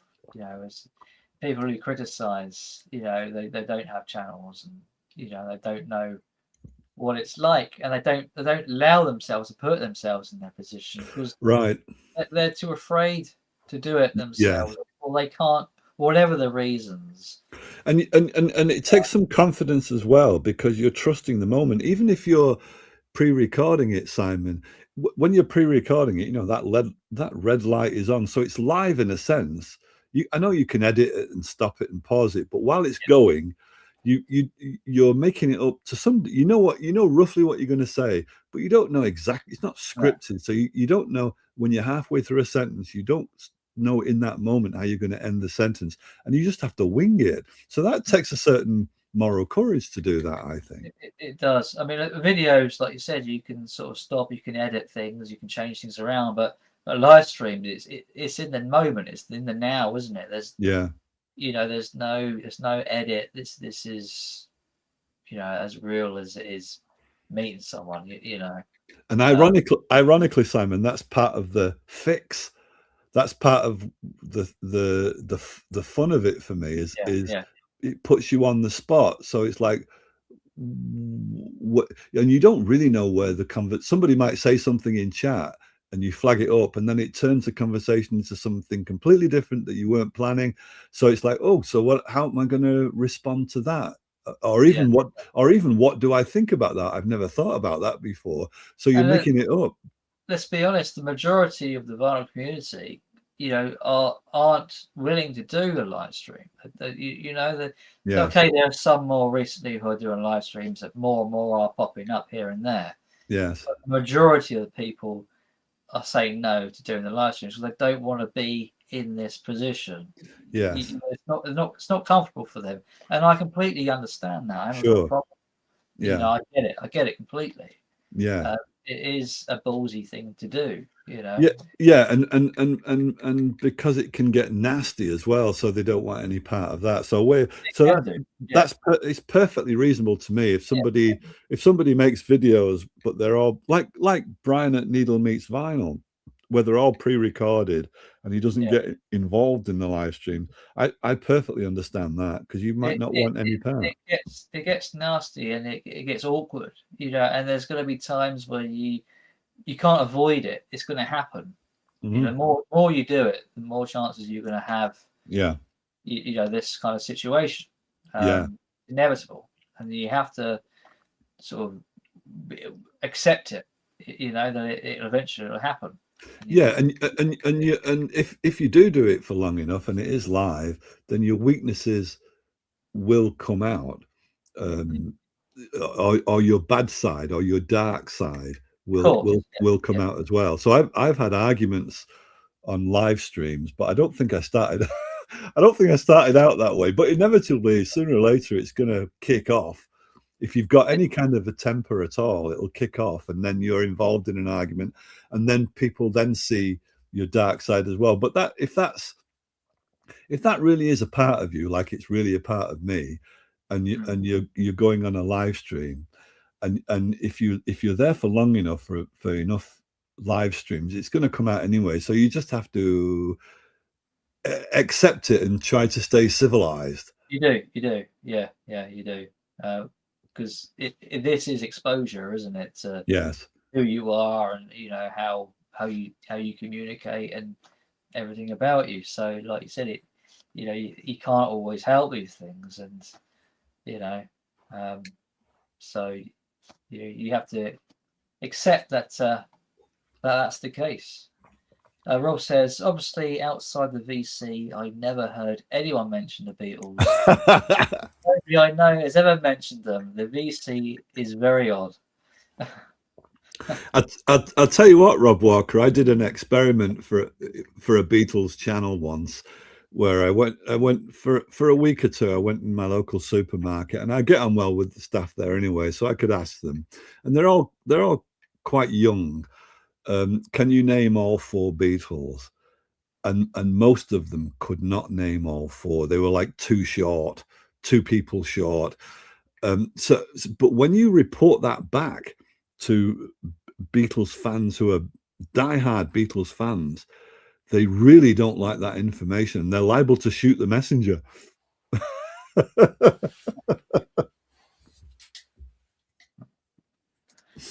Why don't more people talk about Alan Hull, the British Bob Dylan? Made some great songs. Best album, The Squire.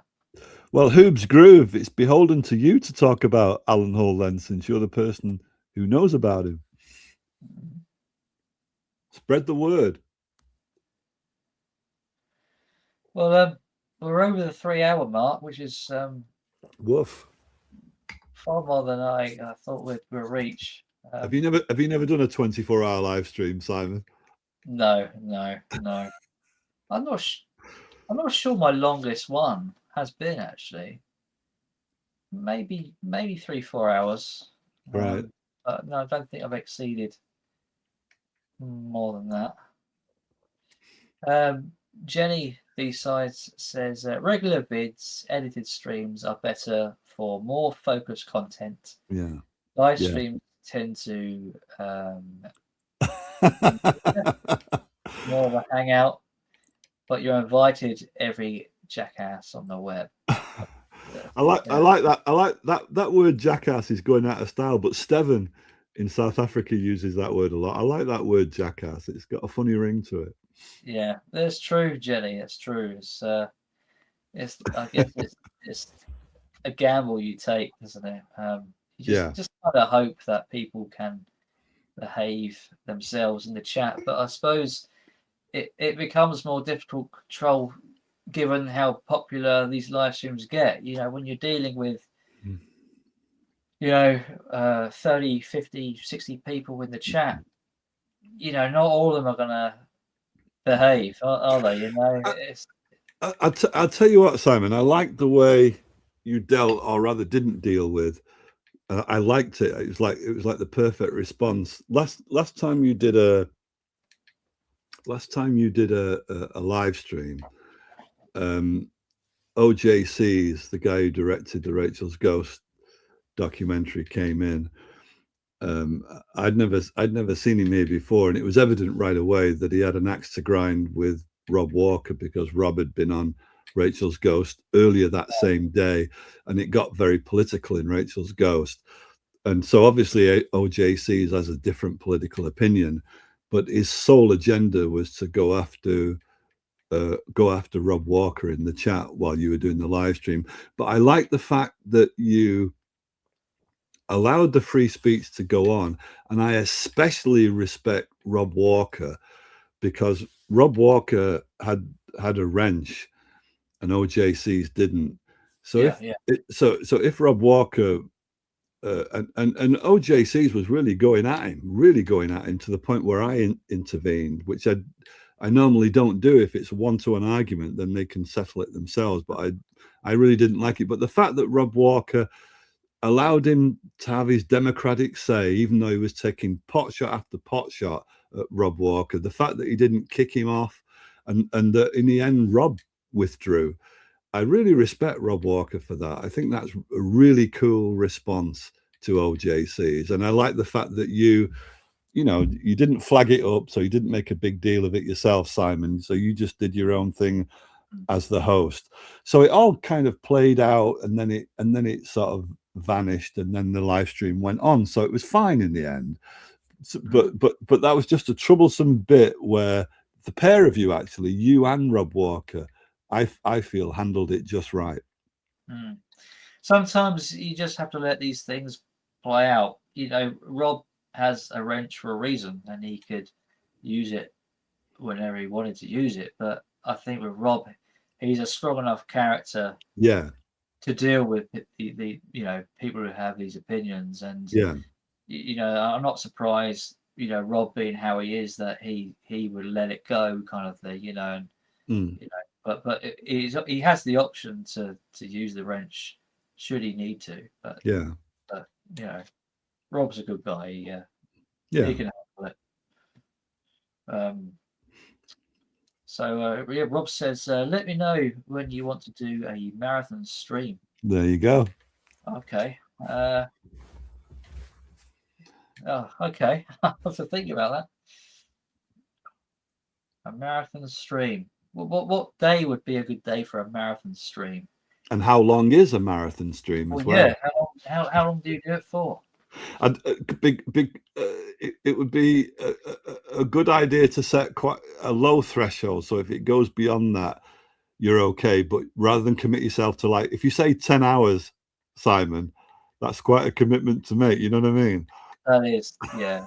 I think you would have to do it in biscuit sizes, Yeah, 10 hours is enough, I've seen people on the lawyers' channels where they, if you believe the YouTube numbers racket, where they have very big numbers, what they sometimes do on a long live stream is they take a break, and what they do during the break, the live streaming still carries on, but they just go to the bathroom, or they go to have a snack for 10 minutes, and what they might do is play a video, one of their pre-recorded videos from their back catalogue. They'll just put it up. So if you want to watch something, it's there while you're waiting for them to come back. The chat carries on, and then when they're back, they just cut the video and they're back on live. The thing is, what do you do when the live stream starts to flatline, when people run out of things to say? It just becomes awkward, doesn't it?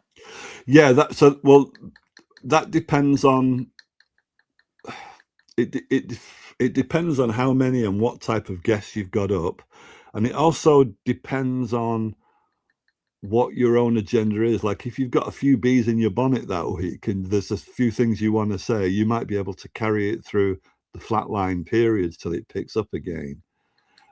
And I think it's, correct me if I'm wrong, and Rob Walker is usually more analytical about the YouTube numbers racket, so he would know better than me, but isn't it the case that the longer, because I feel I've observed this on Rachel's chats, is the longer that a live stream goes on, the more numbers it picks up. So in the first, say, hour or two, there are less numbers, but if you keep it going beyond that, the numbers start to pick up, the viewers' numbers start to pick up. Right. Says Rob says, I ain't flatlining when I'm on. And I know Rob's a good talker. He could go the distance, but could you last 12 hours though, Rob? I mean, 12 hours on a live stream. I think you need help. You need interesting guests to bounce off of, and maybe a bit of rotation as well. So some new people, fresh faces come up in the. We can discuss every VC channel. you make a lot of enemies very fast that way. Yeah. We'll get a lot of views though, wouldn't it? Yeah. I guess. The encyclopedia of every VC channel, reviewed by Vinyl Dale and Rob Walker.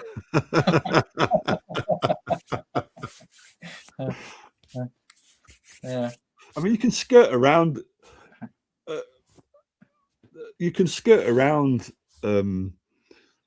Getting personal by talking in generalities about the traits that you would want to see in a host, for instance, and as a host, the traits you would want to see in a guest. So you could sort of talk around it that way, and people put two and two together and figure out what live streams have got those traits and which ones don't. Perhaps do it that way. Yeah. But there have been some marvelous moments where it's kicked off, and there was a George Borden live stream. It wasn't the 24-hour one, but it was the last one of his it was the last one of his regular live streams that he used to have on a Sunday, and it famously went all wrong. I don't know what George was on that made him go. Didn't he? He did quite a lot of them. Yeah, but this particular one was maybe a 6-hour stream. It was the very last stream he did on a regular basis on a Sunday. And he, at one point, he ended up in tears, and then he got over the tears a little bit, and then he was arguing with somebody. And what I loved, everybody else said that stream was a disaster, and I thought, in its own way, I thought that stream was a masterpiece. Everything that could go wrong kind of went. Yeah, and George was kind of all over the place, but I loved. There was something about it that was so eccentric that I loved it. And his final word, when he had one guest left, where they'd had a little bit of an argument, but they did have a lot of affection for each other that goes way back. And George was saying, "Go, go," and the guy was saying, I'll stay if you want, George. It's not go." So the guy went, and it's George just on his own, and because of whatever he was on, he was kind of fading in and out of concentration. And then it's almost as though he noticed the camera for the first time, and he put his face right up to the camera, and his last words were, "Fuck you," like that. And he didn't say it angrily. He didn't say "fuck you." He just said, "Fuck you," to all of us. Yeah, because so he basically was saying it to all of us, to all the viewers. He was saying, almost matter of factly, "Fuck you," and that was his last words. And all the chat finally dispersed because he forgot to turn it off. so George had gone off camera, but for those moments afterwards, the chat realized it was all over, and some of them were offended before that, and they'd left anyway. So there was just the last word was from Davy Strangename, who was watching. Davy Strangename just wrote, and it was the very last word in chat. And it felt to me like me and Davy Strangename were stood on the edge of a crater, looking down at where a meteorite had just fucking hit the earth, and we're both stood on the edge. And Davy Strangename types, "One for the ages." And that was the last word in chat. So the last word from George Borden straight to camera was "fuck you," and the last word in chat from Davy Strangename was "one for the ages." And that was the end of George Borden's epic live stream. It sounds like more of a meltdown than it was. It was. That's exactly the right word for it. It was a meltdown, and obviously George took it off. And I tried to persuade him to put it back on because there was something, I can't explain why, but there was something marvelous about that disastrous stream. I thought it was, and I thought his last words to camera were perfect, just perfect. But there's no way George was going to keep it up. And indeed, after that, he stopped doing the weekly Sundays after that. That was like the last straw. I know he came back and he's done the odd live stream, but that was the end of his serial Sunday live streams. Do you think the reason why he said "F you" at the end is because he was embarrassed, because he went through all the emotions and everyone saw it, because he was exposed to it all, on camera, and he kind of took it out on the people watching? I'm guessing, because I don't know what was in his mind, but I would think that he's had the sudden realization that for some people, a bit like people rubberneck when they're passing a car crash when they're driving along the road. For some people, disaster television is must-see viewing. And I think he realized he'd made himself the subject of disaster viewing, including all his tears and all his emotions. And so it was George's defiance, I feel, to say "fuck you," but because he didn't say it angrily, I thought that's why it was so brilliant. He said it almost matter-of-factly, "fuck you." It was wonderful, and I wish. I think the reason he took it down, Simon, is he did leave it up for he left it up for about 10 hours, probably because he went to bed. So he left it up for long enough that when Rachel's Ghost came on that Monday morning right afterwards, Rachel was able to show some of the clips, some of the meltdown. It's like what you missed if you didn't see it. But under the comment thread, under George's comment thread, people, the first 3 comments immediately were people who were very indignant and criticized him. Really laid him open. So I left a comment, quite a long comment, to try and persuade George. So I wrote the whole thing up the way it happened, including marvelous bits like Stunty was in the chat as well, and Stunty went on screen to try and salvage the live stream, with some decent conversation. Right. But George took exception because whatever George was on, it made him change mood in different ways. Right. And George took exception to something that Stunty said. And so what Stunty did is he came off the live stream, then he was back in chat. But the funny thing was, Simon, is that so like half an hour or an hour afterwards, I said something in chat like, well, we could always raise the level of the conversation. And then Stunty said in chat, well, I've tried, I've done. So I said, go on, Stunty, you can do it. You can still salvage it. So bear with me. He went back again. Stunty went back again on the live stream after an hour, and it felt to me like the French Resistance. Like he jumped out of a plane with his parachute. So he was back in there, and it got worse.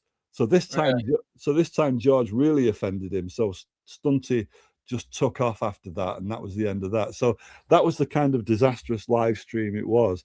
But there was something a bit like an Ed Wood film is funny.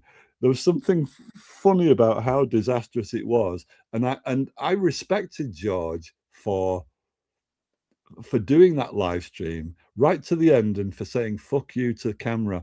There was something about that devil may care and warts and all showing everything that I respected, and I tried to talk him into in the comments thread to leaving it up, but I couldn't do it. I couldn't persuade him. Well, that's the risk, isn't it? If you're doing such a lengthy live stream like that it can end badly.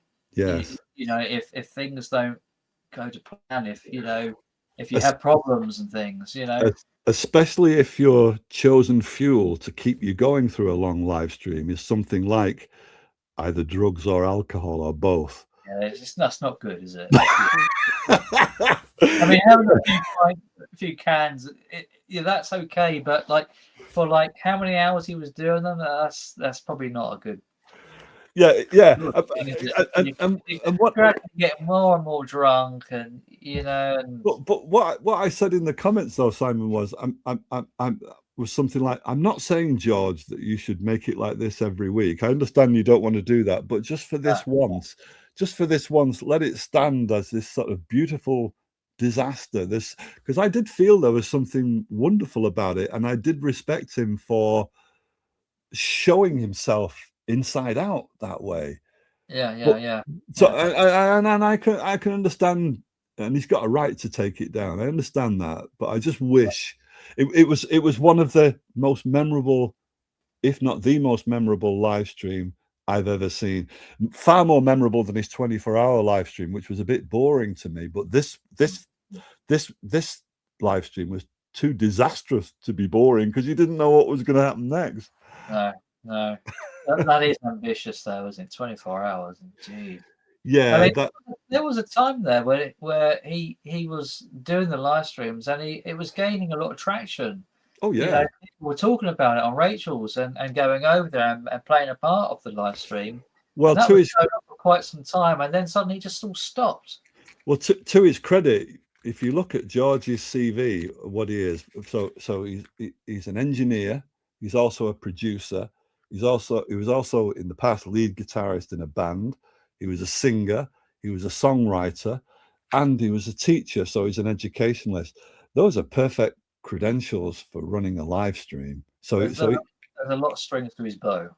Yeah, and he knew a lot about records. So he's in prime position to do it. I only stopped stopped watching after that when he would come back now and again because his politics were too upfront, and so that was the end of that for me. But in terms of his qualifications for what he was doing, is I think he was well respected by a lot of people, audiophiles, and people like that.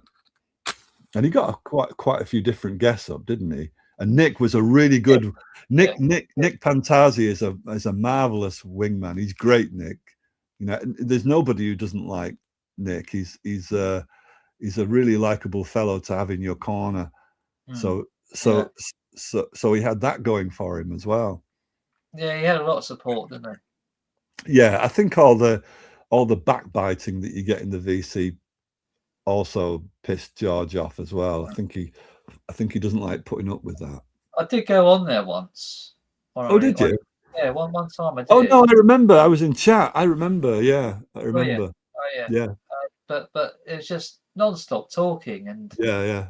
There was nothing much sort of like gone my way, and I was just sort of after an hour or two, I just went. And mind you, it was late here in the UK when I was on, so and sometimes it can get, not that it shouldn't, because if that's what he's interested in, fair enough. But sometimes it could get quite technical and stay technical quite a while. But some people like that, so that becomes part of the deal then.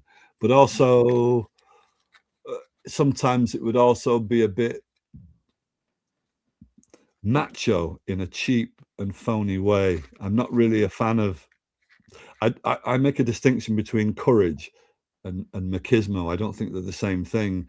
And sometimes on George's site, it would become a bit macho in a way that was boring to me. But that's the criticism. There are a lot of good things going for it as well. Yeah, I can understand a bit of that. They're Americans, aren't they? They can get a bit like that, can't they? So I wish he was still going, even though I respect and understand. In a way, I didn't then. I didn't know he was about to move. I didn't know he was about to change jobs and be teaching, and that he didn't want to be hosting a channel that was sometimes controversial when he's also a teacher. If that gets back to the educational authorities, he's got a problem. So I respect his reasons for discontinuing. You can relate to that, can't you? Yeah, but it would have been nice if he'd have kept it going. Even if I didn't watch, even if the politics was too much for me, it still would have been nice if he was a presence in the VC. Yeah, it's a shame that he kind of nosedived. yeah, but that stream, I'm so glad I was there to witness it, because that felt like history going down. I just thought it was. I've yet to meet anybody in the VC who agrees with me, because everybody just sees it as the disaster for what it is, and a stream that he should never have done. But in some perverse way, I see something wonderful about that particular disastrous stream. Because it's sincere, isn't it? Yeah, it's honest insofar as he followed whatever mood he was in whatever minute. Whether it was the total opposite of the mood he'd been in 10 minutes ago or not, he would follow it. He'd follow it through. And he was being true to himself. This is his real emotions and his real thoughts and feelings being expressed in the live stream. He wasn't holding back. Yes, and even though I admire that, to some degree.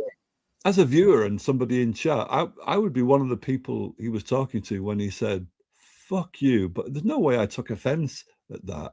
I just thought it was a marvelous end to the stream when he did that. It was just marvelous. Straight into camera. Fuck you. Yeah. It's a good ending. It is a good ending. Yeah, and then Davy Strangename saying, after a long pause in the chat, "One for the ages." Marvelous. That's it. Well, you never know. He might return. You never know. Yes, that is possible with George. Yeah. Yeah. Give it some time. He might return. Yeah. I'm gonna call it a day now. Yeah. I'll just read this comment 1 second. I did a great video project with George and Jason a couple of years ago gave him access to a bunch of stores in Osaka, and it was an on-site live stream. He brought a bunch of records. Oh, I didn't know that. That's Michael over at Rice Shores Records. Cool. Right then. Have you got to get up for the post office in the morning, or you got a day off, or what?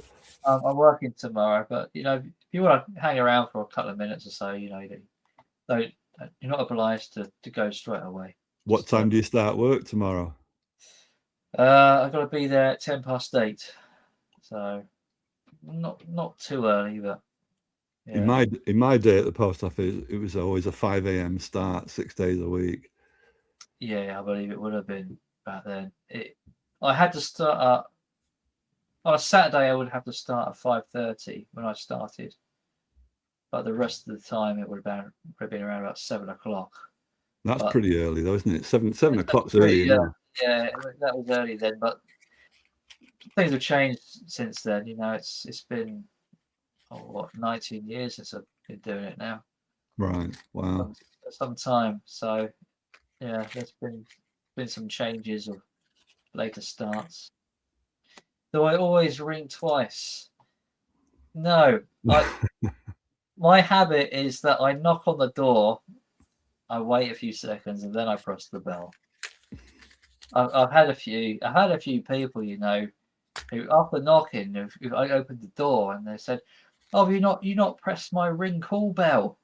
Is it why not? Have had a go at me, even after me knocking at the door. So well, you heard me, so what's the problem?" and arguing with them.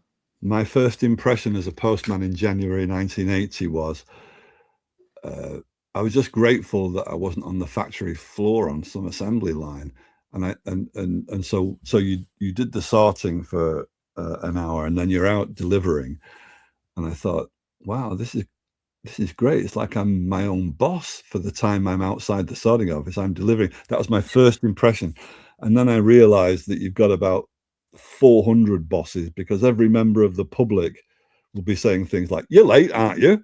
or some such thing. So you're held accountable by the public down every street you go in.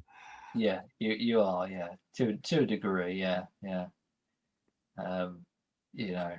But most people are absolutely fine, but the whole you're late postman thing, is there is no late being a postman. It's a 24-hour delivery, so there is, although it's a habit. It's a habit of them getting their mail early, and they get used to that fact. And then it changes to maybe an hour later. They think it's late, but there's always a reason for the later post. People chopping and changing their rounds, or maybe there's been a resign of the rounds. Maybe the rounds being made up differently. Maybe there's special deliveries they've had to go off and deliver, to get done before 1 o'clock. There's all sorts of possibilities. I did tell one or two members of the public to fuck off. And my worst experience as a postman was that this wife of a councillor who I told to fuck off, and then I carried on with the rest of my rounds. When I get back to pick up the rest of my second delivery, who's in the gaffer's office, which is all glass windows, but the woman I told to fuck off. And as I come into the sorting office, I couldn't hear the conversation, but I could see from what she was saying. She was basically saying, "That's him, that's the one." I've been told to fuck off, but then the complaint has come through that I told them to fuck off. Oh God.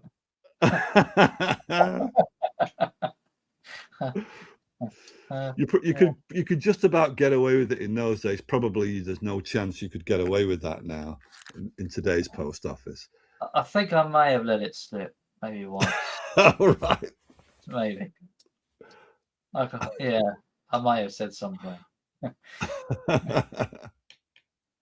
But luckily there was no, I don't think they take it too seriously. They will sort of, say to you can't talk like that, but right. Depending on the severeness of what was said, and you know, it's context, I suppose, you know. But yeah, you might have a trip to the office to explain yourself. uh, it's It was a no, little bit. It felt there was about at that when I first started, there were no post women, and so there was about 50 guys in the sorting office, and it did feel sometimes it felt a bit Wild West, mm, and yeah. a lot of times it was just a laugh. I think it's always been more male dominant than women in the office. Although there are women around, it's mostly males. Um, I feel a bit, you know, embarrassed sometimes for them because they have to hear all the banter and stuff, Right, you know, what right. people say, and you know, a lot of it must just go over their heads, you know, a lot of the time, you Right. know. Uh, One of the first women I remember was a woman. She was great as well, really lively character, a woman called Sheila. And at that time in the 1980s, of course, there must have been 3 or 4 of us who would regularly, as soon as she came in, start singing, Sheila, Sheila, Sheila, take a bow.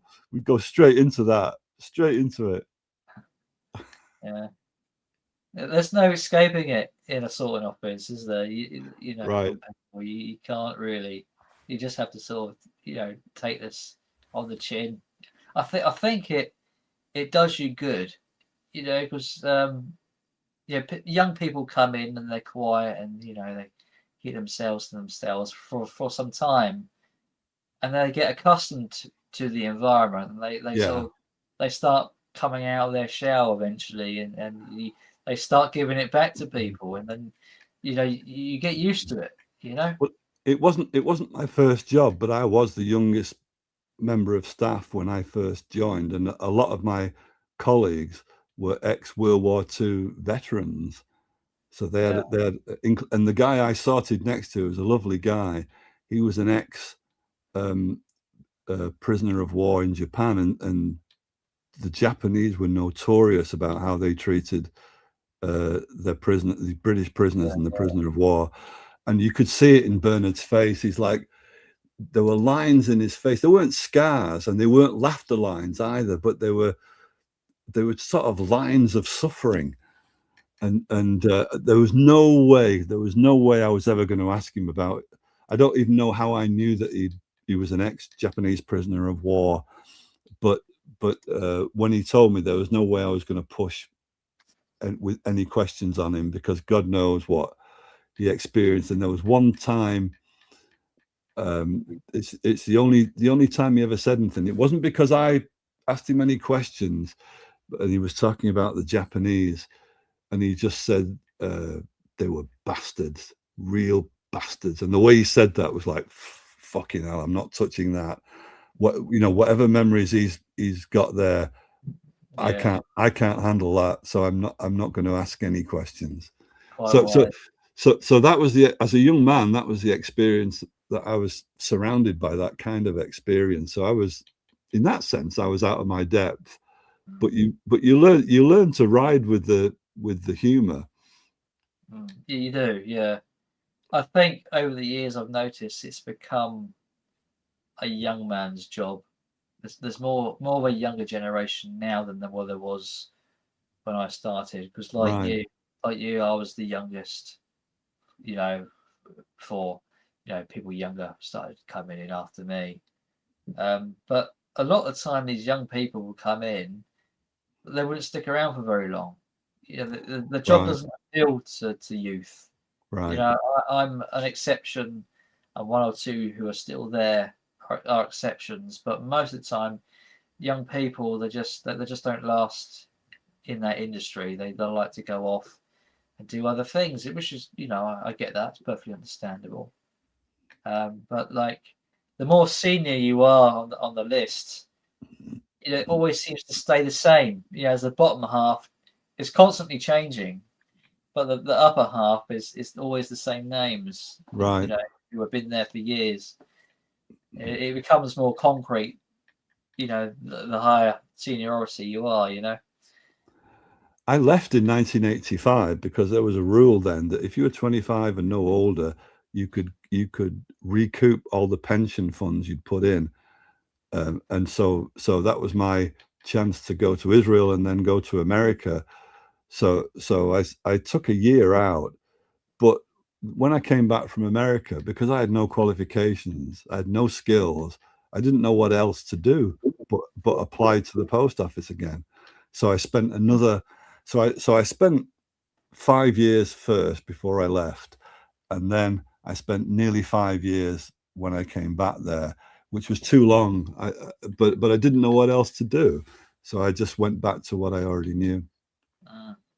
It's very easy to get trapped, in that place, because you have a pension, you have a pretty good wage, at the time. Yeah, and you start saying to yourself, worse things could happen. Like I said to myself originally, I could be on a treadmill on some factory floor. At least that's not happening.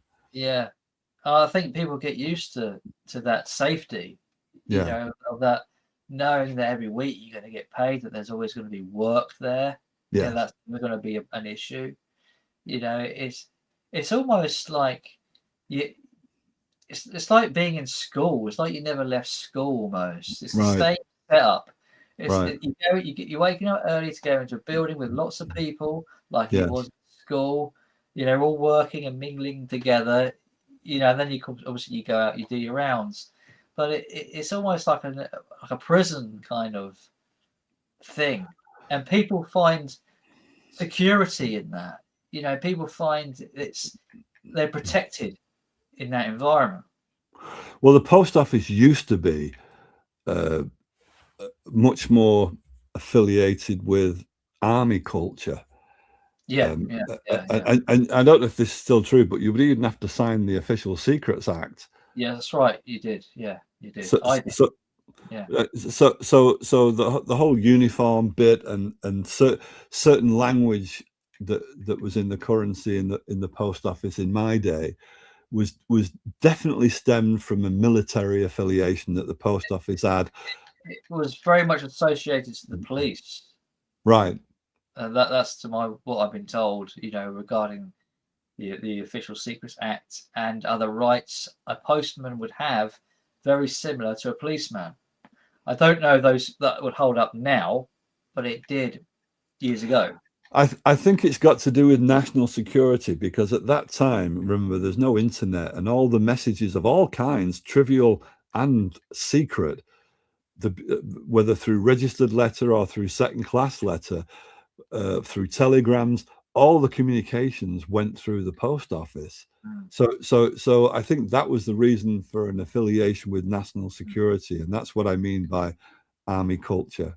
I can remember my colleague telling me years ago that you do know, saying if a police officer approached you, he said, and they asked you for someone's address, you're not allowed to give it out. Even if it's a police guy. Right. And I said, okay, I hadn't thought about that, because normally you would just sort of help someone out like that. So certainly someone who's part of the police, but even with a police officer, you can't give away that information. Right. There are laws and things in place where you can't. And I still know a couple of my old colleagues from the post office. We're all getting long in the tooth now, but I'm the oldest out of the ones, because I was the youngest coming in.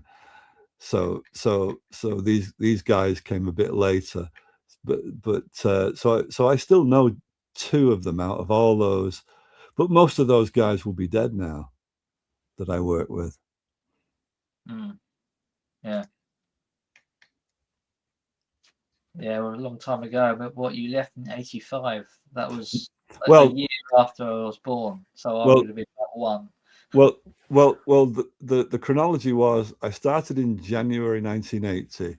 I left somewhere in very early 1985, and then I came back at the very end of 1985, and then I left for the last time in 1990.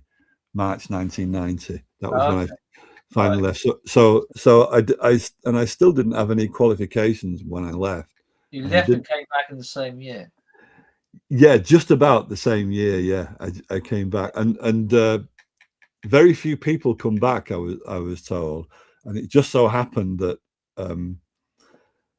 when I reapplied at the post office, and then you wait and find out if you get any word, it turns out that some guy had been sacked for stealing mail, so they just had to get rid of a postman under really bad circumstances.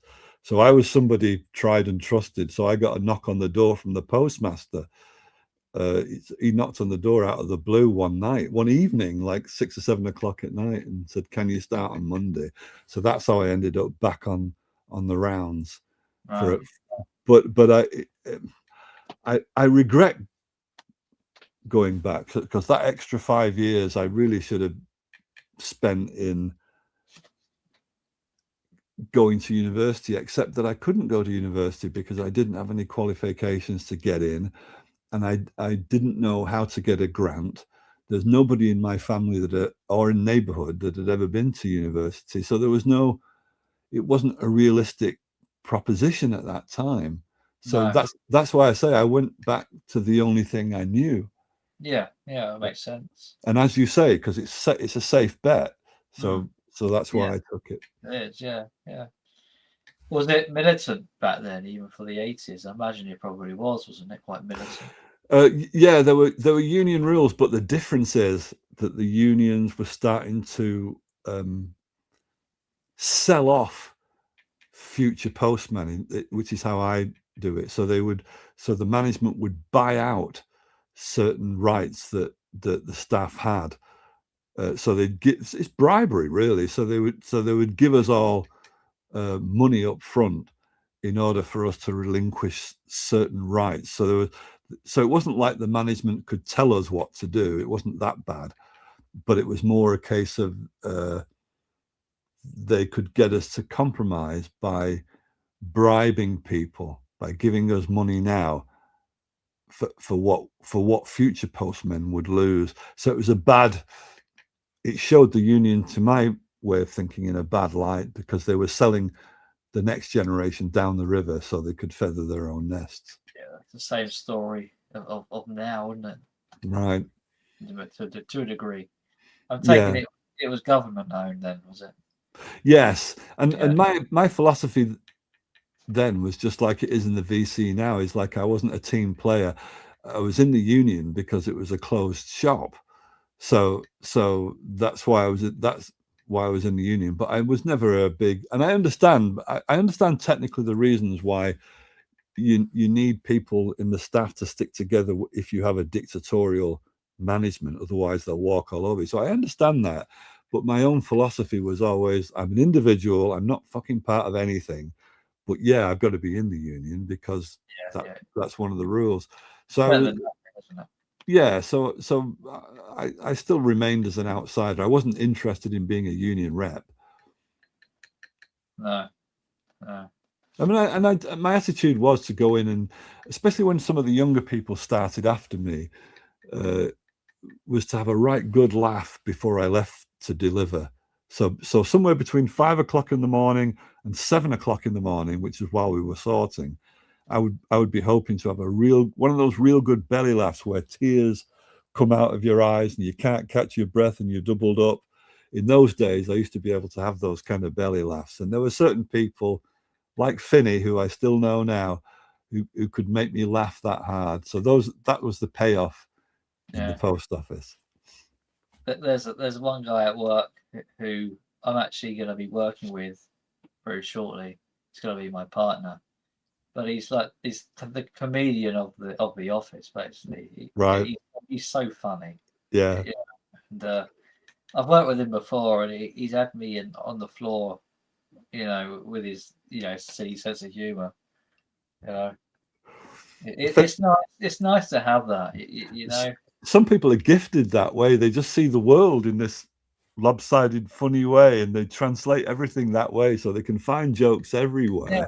And Finney was like that, to the point where I remember saying to Finney, maybe was it a year ago or something, you can catch me on a live stream if you want to see how I behave on camera, because he's not part of the whole YouTube thing. So I told him, and it was on Rachel's Ghost. So he watched a few episodes of Rachel's Ghost, and he said something. I'm not even going to attempt to paraphrase it because it won't be as funny as the way he said it. But it was so funny. So the next time I was on a live stream, I told Rachel what Finney had said, and so we both had a real good laugh about that. It was just a way about how he noticed that some people on camera in the VC, and bear in mind he's brand new to all of this, that it's almost like they compulsively, like it's a nervous tick, have to show records all the time, no matter what the conversation has been going on. So the conversation might have been whether America was going to invade some Middle East country and whether this would lead to World War III. And then somebody would say, well, I don't know about that, but here's a record I bought last week. And then you just show the fucking record completely out of the conversation. Yeah.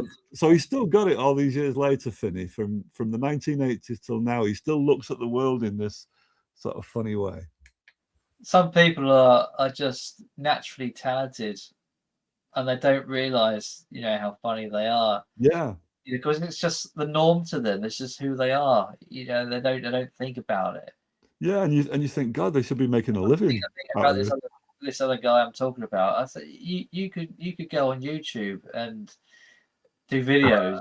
Yeah. So naturally funny. Yeah. And you don't realize, and it's not just being funny as well. People have other talents in other areas and things, and people don't realize they have these certain skills or things because they're just looked at as postmen. I was just a postman, but when you get to know people, you get to see, the hobbies and the interests and all these kind of things. And it's I used to sing at the top of my voice while I was sorting the mail for the first 2 hours, and there'd always be old songs from the 50s or the 40s even. So that was my game. Yeah, thinking about doing a marathon stream. I'm not sure about that. I have to give that some thought. Maybe if you get enough people who agree on the time of day and say, okay, well, if you're on that day, I promise I'll come up at some point, so that when you start, you're going to get a certain number of people who at one time or another will come up and join you, so you won't be on your own. Yeah. If you can get that commitment out of a few people, they don't have to start with you right at the beginning. No, if they agree to come up at some point, that might be take some of the load. Yeah. Yes. Yeah. I mean, I could put a few feelers out there, Yeah. I mean, I had no intentions, before doing this live stream of doing a marathon stream until someone mentioned it. And if it all goes wrong, Simon, at the end of it all, you can just look straight into camera and say to everybody, "Fuck you." Yeah. Well, hopefully that won't be the case. Yeah. I want it to be, somewhat of a success, Civil. rather than a complete disaster for the most, Anyway, we'll end it there. 4D. Okay. Up to 4 hours now, that's great. Which is quite a length of time. I hope we didn't miss people out in chat because I can't see the chat. It has slowed down a bit. I think it's just right. That's okay. To and fro with them and what have you. Okay. So Richard says, "I'll come on for a marathon for an hour or so." There you go. Okay. There you go. There's a bit of interest there, then. Fair enough. I'm gonna make myself a cup of tea or coffee. If you want to hang around for a bit longer, okay, we can do that. That's not a problem. Okay. But I'd just like to give thanks to yourself, 4D, for joining me. And cheers. It's been fun, and all those in the chat, participated.